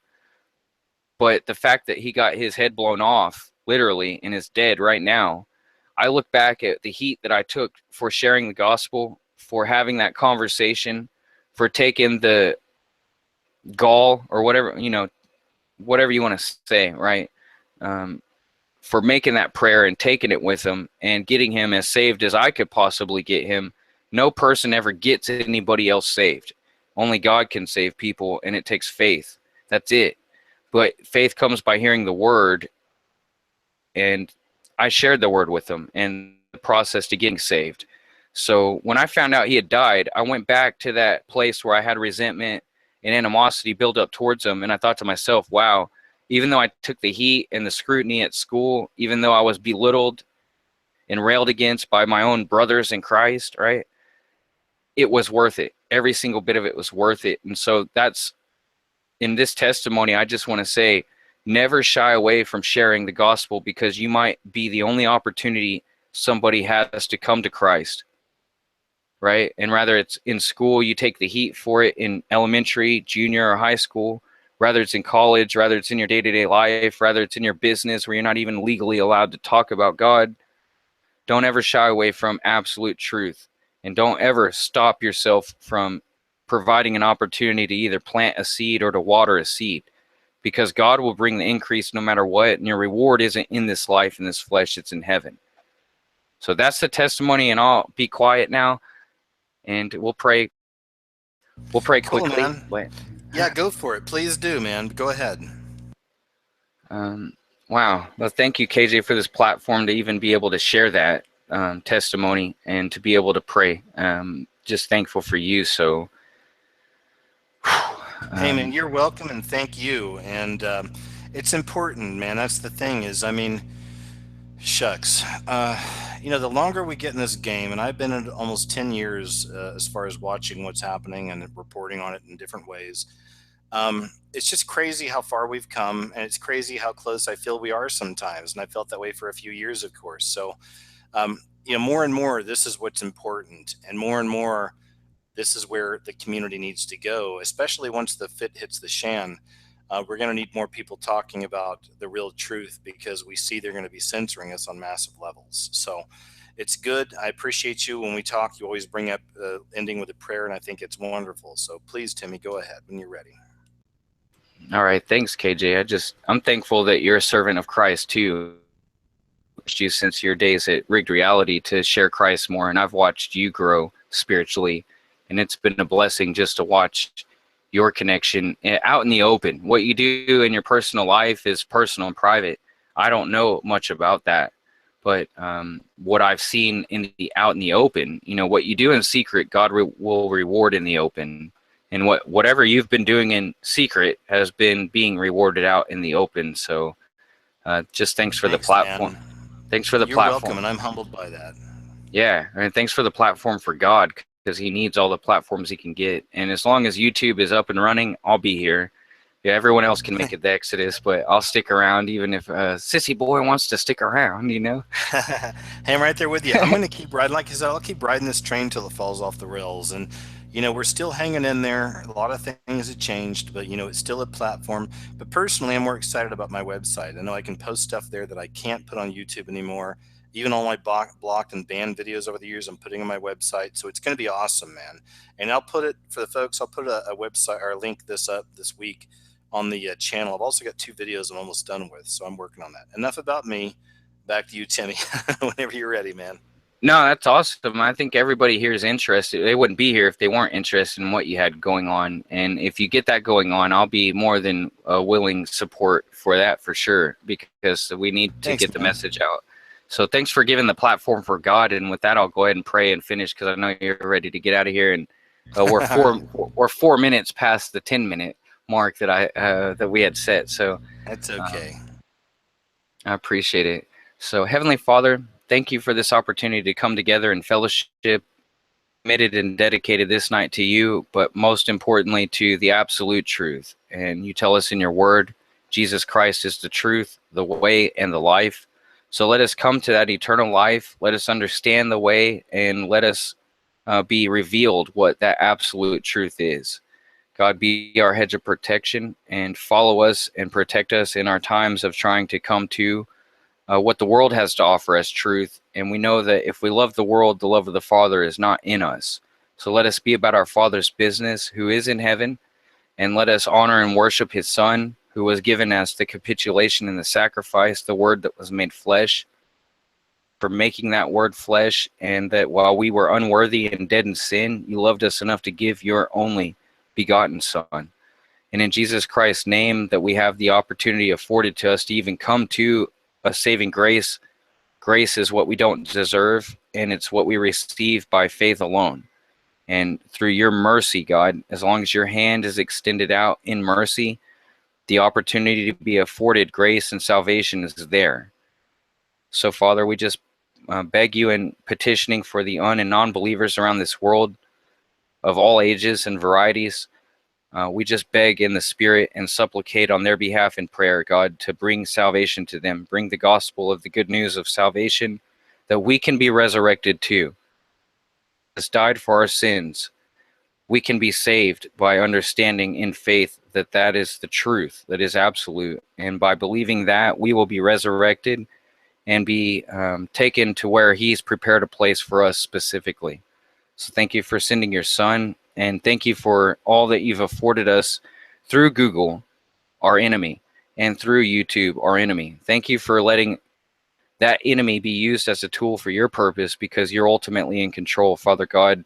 And it's through your control that while you've relinquished some of that to the free will and design of the God of this world with a lowercase g, who is the prince of the power of the air, God, we rebuke him in Jesus Christ's name. We ask that all unclean spirits be cast down, chains of enslavement be broken, because your son came to set the captives free. Whatever is captivating us, let us take captive every thought to the obedience of Christ.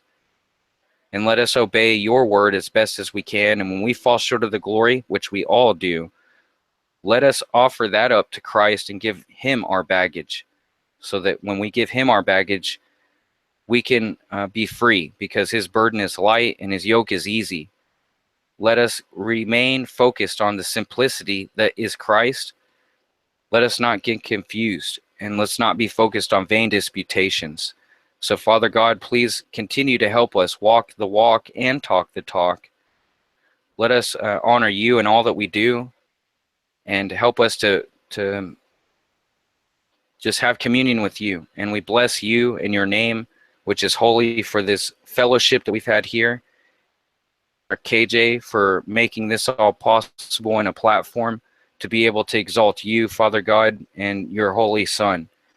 And in Jesus Christ's name, and in the authority and power shed of his blood, we come to you in prayer to offer it up as a sweet savor to your nose. And we hope that we've pleased you tonight. And all these things we pray in Jesus Christ's name. Amen. Amen, man. Beautiful. Thank you, Timmy. That was good stuff, man. I appreciate you. I always say, don't thank me, thank our recruiter. We were recruited and called to service to endure hardships as soldiers for Christ. So I'm just a soldier in the army. I'm the grunt at the bottom level, you know. Thanks for serving. Oh, no, go ahead. Sorry, man. Just saying thank you for serving our Father in heaven in the Lord's army. That's all I was going to say. Man, thank you, man. And, you know, I appreciate that. And likewise, you know, the same. It is what it is, man. I mean, it's crazy times. I even had that friend of mine who's waking up was asking me, because she watched some of my videos, and she's like, I see some religious people come at you in a bad way as well. And I just tried to explain to her that, you know, everything's falling off. Everything's being revealed right now. I'm not saying I'm right about everything, but it really is. You can be in a denomination and still be a wonderful follower of Christ. You know, I believe that, but it's just that everything's falling away, and it's difficult when you try to explain to people in this world right now that, you know, you don't need church anymore just to get to God. You never really did. And that's a man-made construct, you know, and things like this. But I'm rambling. I don't want to keep doing that. No, you're not rambling at all. I know it's time to go, but we as believers in Christ, Christian was a derogatory term that the Romans coined for followers of Christ.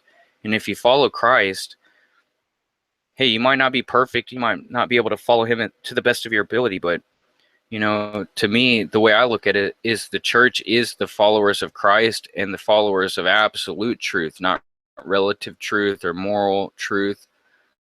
Absolute truth. Did you want to tell, are you going to do an after show? Do you want to tell the people maybe where to go if they want to find your videos, or perhaps a show next? Wow, that's awesome for you to ask. I wasn't planning or intending on doing an after show, but you got me thinking now. Maybe I probably should. Well, there's a lot of people that like to go to your shows afterwards. I've noticed that. So go ahead.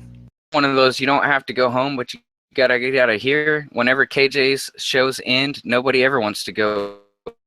And that's from like to now on catch up with KJ. Nobody ever wants to quit catching up. So, Sucks.